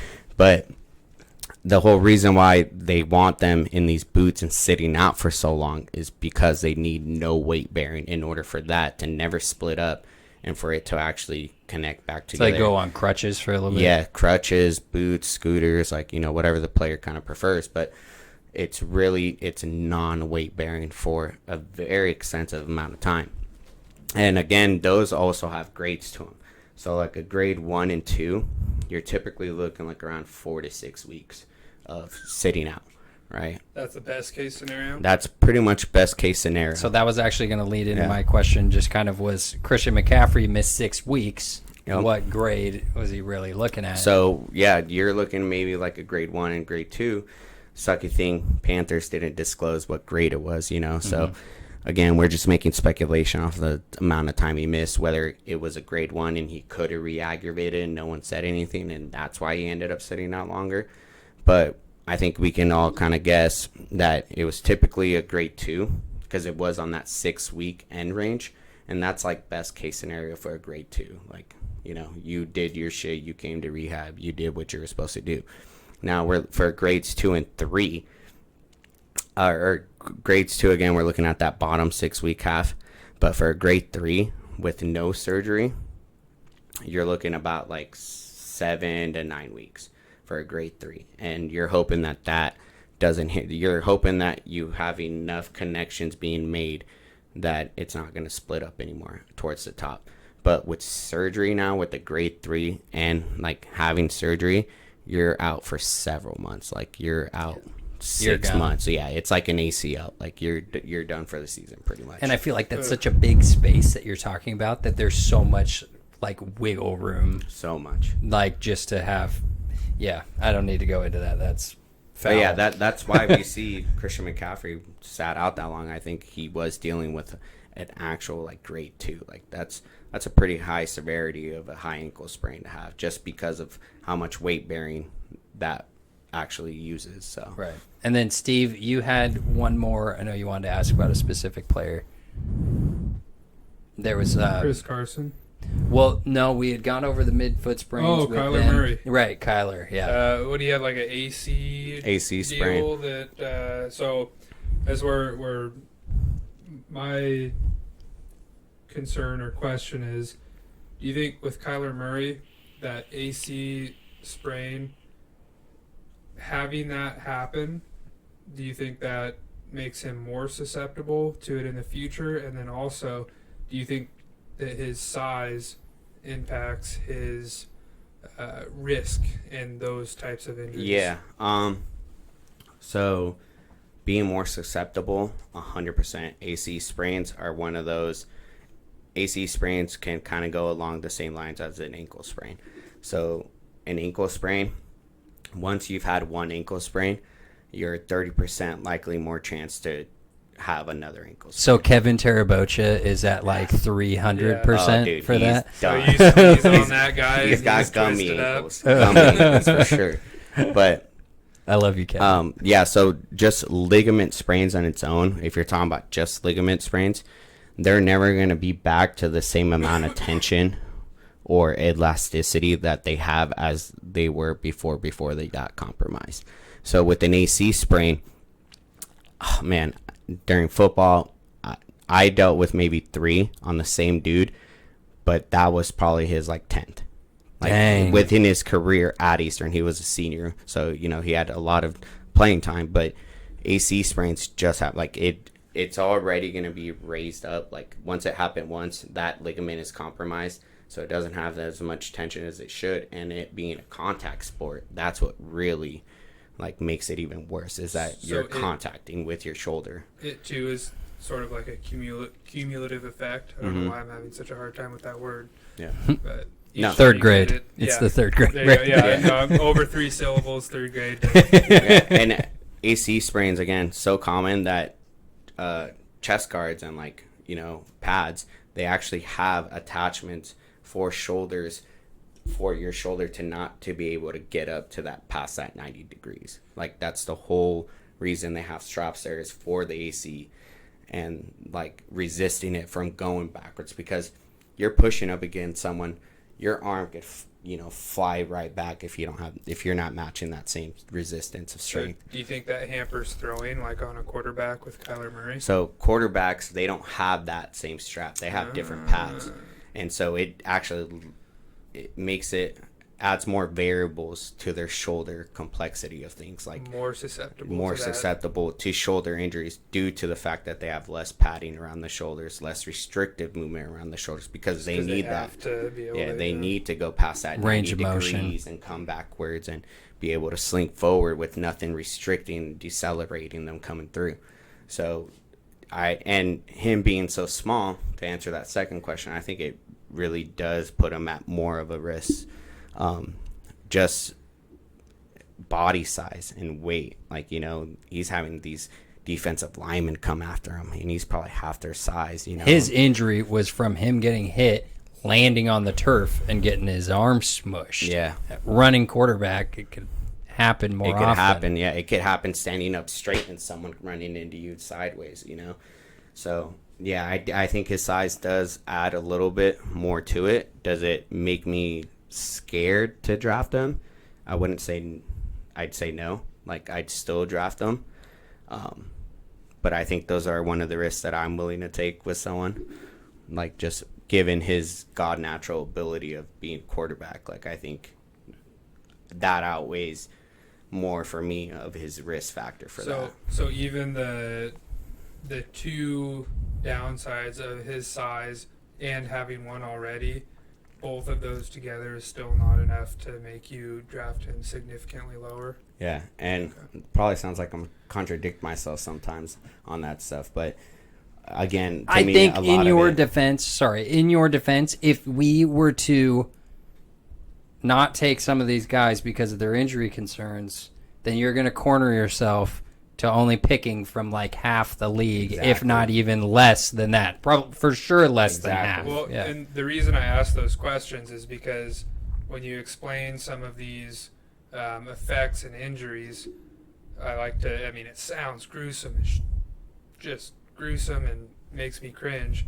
But I ask the questions of, like, where it comes down to drafting, because that is a good way to, like, even if something sounds super gruesome, maybe it's not that big a deal. Yeah.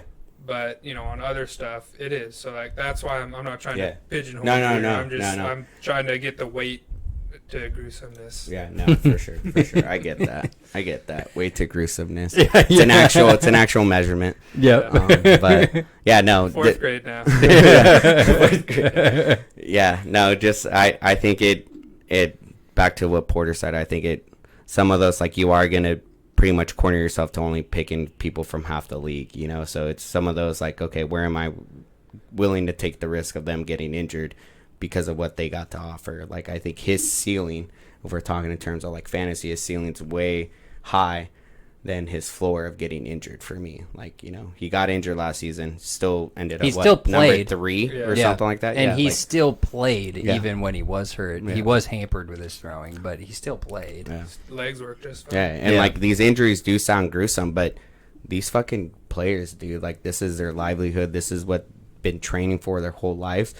That their mental game is actually really fucking strong to some of these injuries. Like, some people do kind of crumble and whatnot and feel like it's over, but the majority of the time, these guys are so mentally built that they're ready to tackle rehab. You know, they might have that first day or so where they're like kind of down on themselves, but then they're fucking ready to come in and get ready for next season. So Yeah. And All I right. imagine the support system for them is immense. yeah, Yeah, they make enough damn money. The support Yeah. better be good. They can hire their own Oh, yeah. support system. But yeah, with that, I don't have anything else. I just know that for us, like, fantasy players that are just like, now, especially that we know what pick we have and we're looking at specific players, and especially in the first few rounds, some of the, you know, it's just a hair, the differences between taking one guy or the other. And it's like, yeah, sometimes these injuries are going to have to split the difference. Any edge we can get. I mean, Yeah. But that's why we bring on Squeeze. That's why I have hypothetical situations at my pick. yeah, dude. Well, before Asking you for close a it friend. out, man, just want to say thanks again. Like, this is awesome that we're all here doing this shit. Like, that's awesome. And baby, if you're still up, go to bed. Oh yeah, I guarantee You know. he's asleep. Yeah. You know, well, But whatever. Squeeze, thank you so Yeah. much for coming on and filling in for the tight ends too, and just giving all of your expert analysis. And Oh, I yeah, know dude. that when the season starts and things pop up, we're gonna want to get your Fuck yeah. take on the players and your fantasy take as well, because I know that you like to win yourself some chips. Oh yeah, too, always, so. always about the cheese, man. I'll see you on the chat. Yeah. I'll see you on the chat. I'll be in there. So And you'll be back here, I'm Oh, sure yeah. too. But No like, Yeah, now that you're in town. yeah. now that I'm back, but Yep. And Oh, yeah. since, you know, Adrian's a baby. But yeah, we have Jenny's feet. Yeah. But okay, from SippinOnYac podcast, doses everybody. Peace.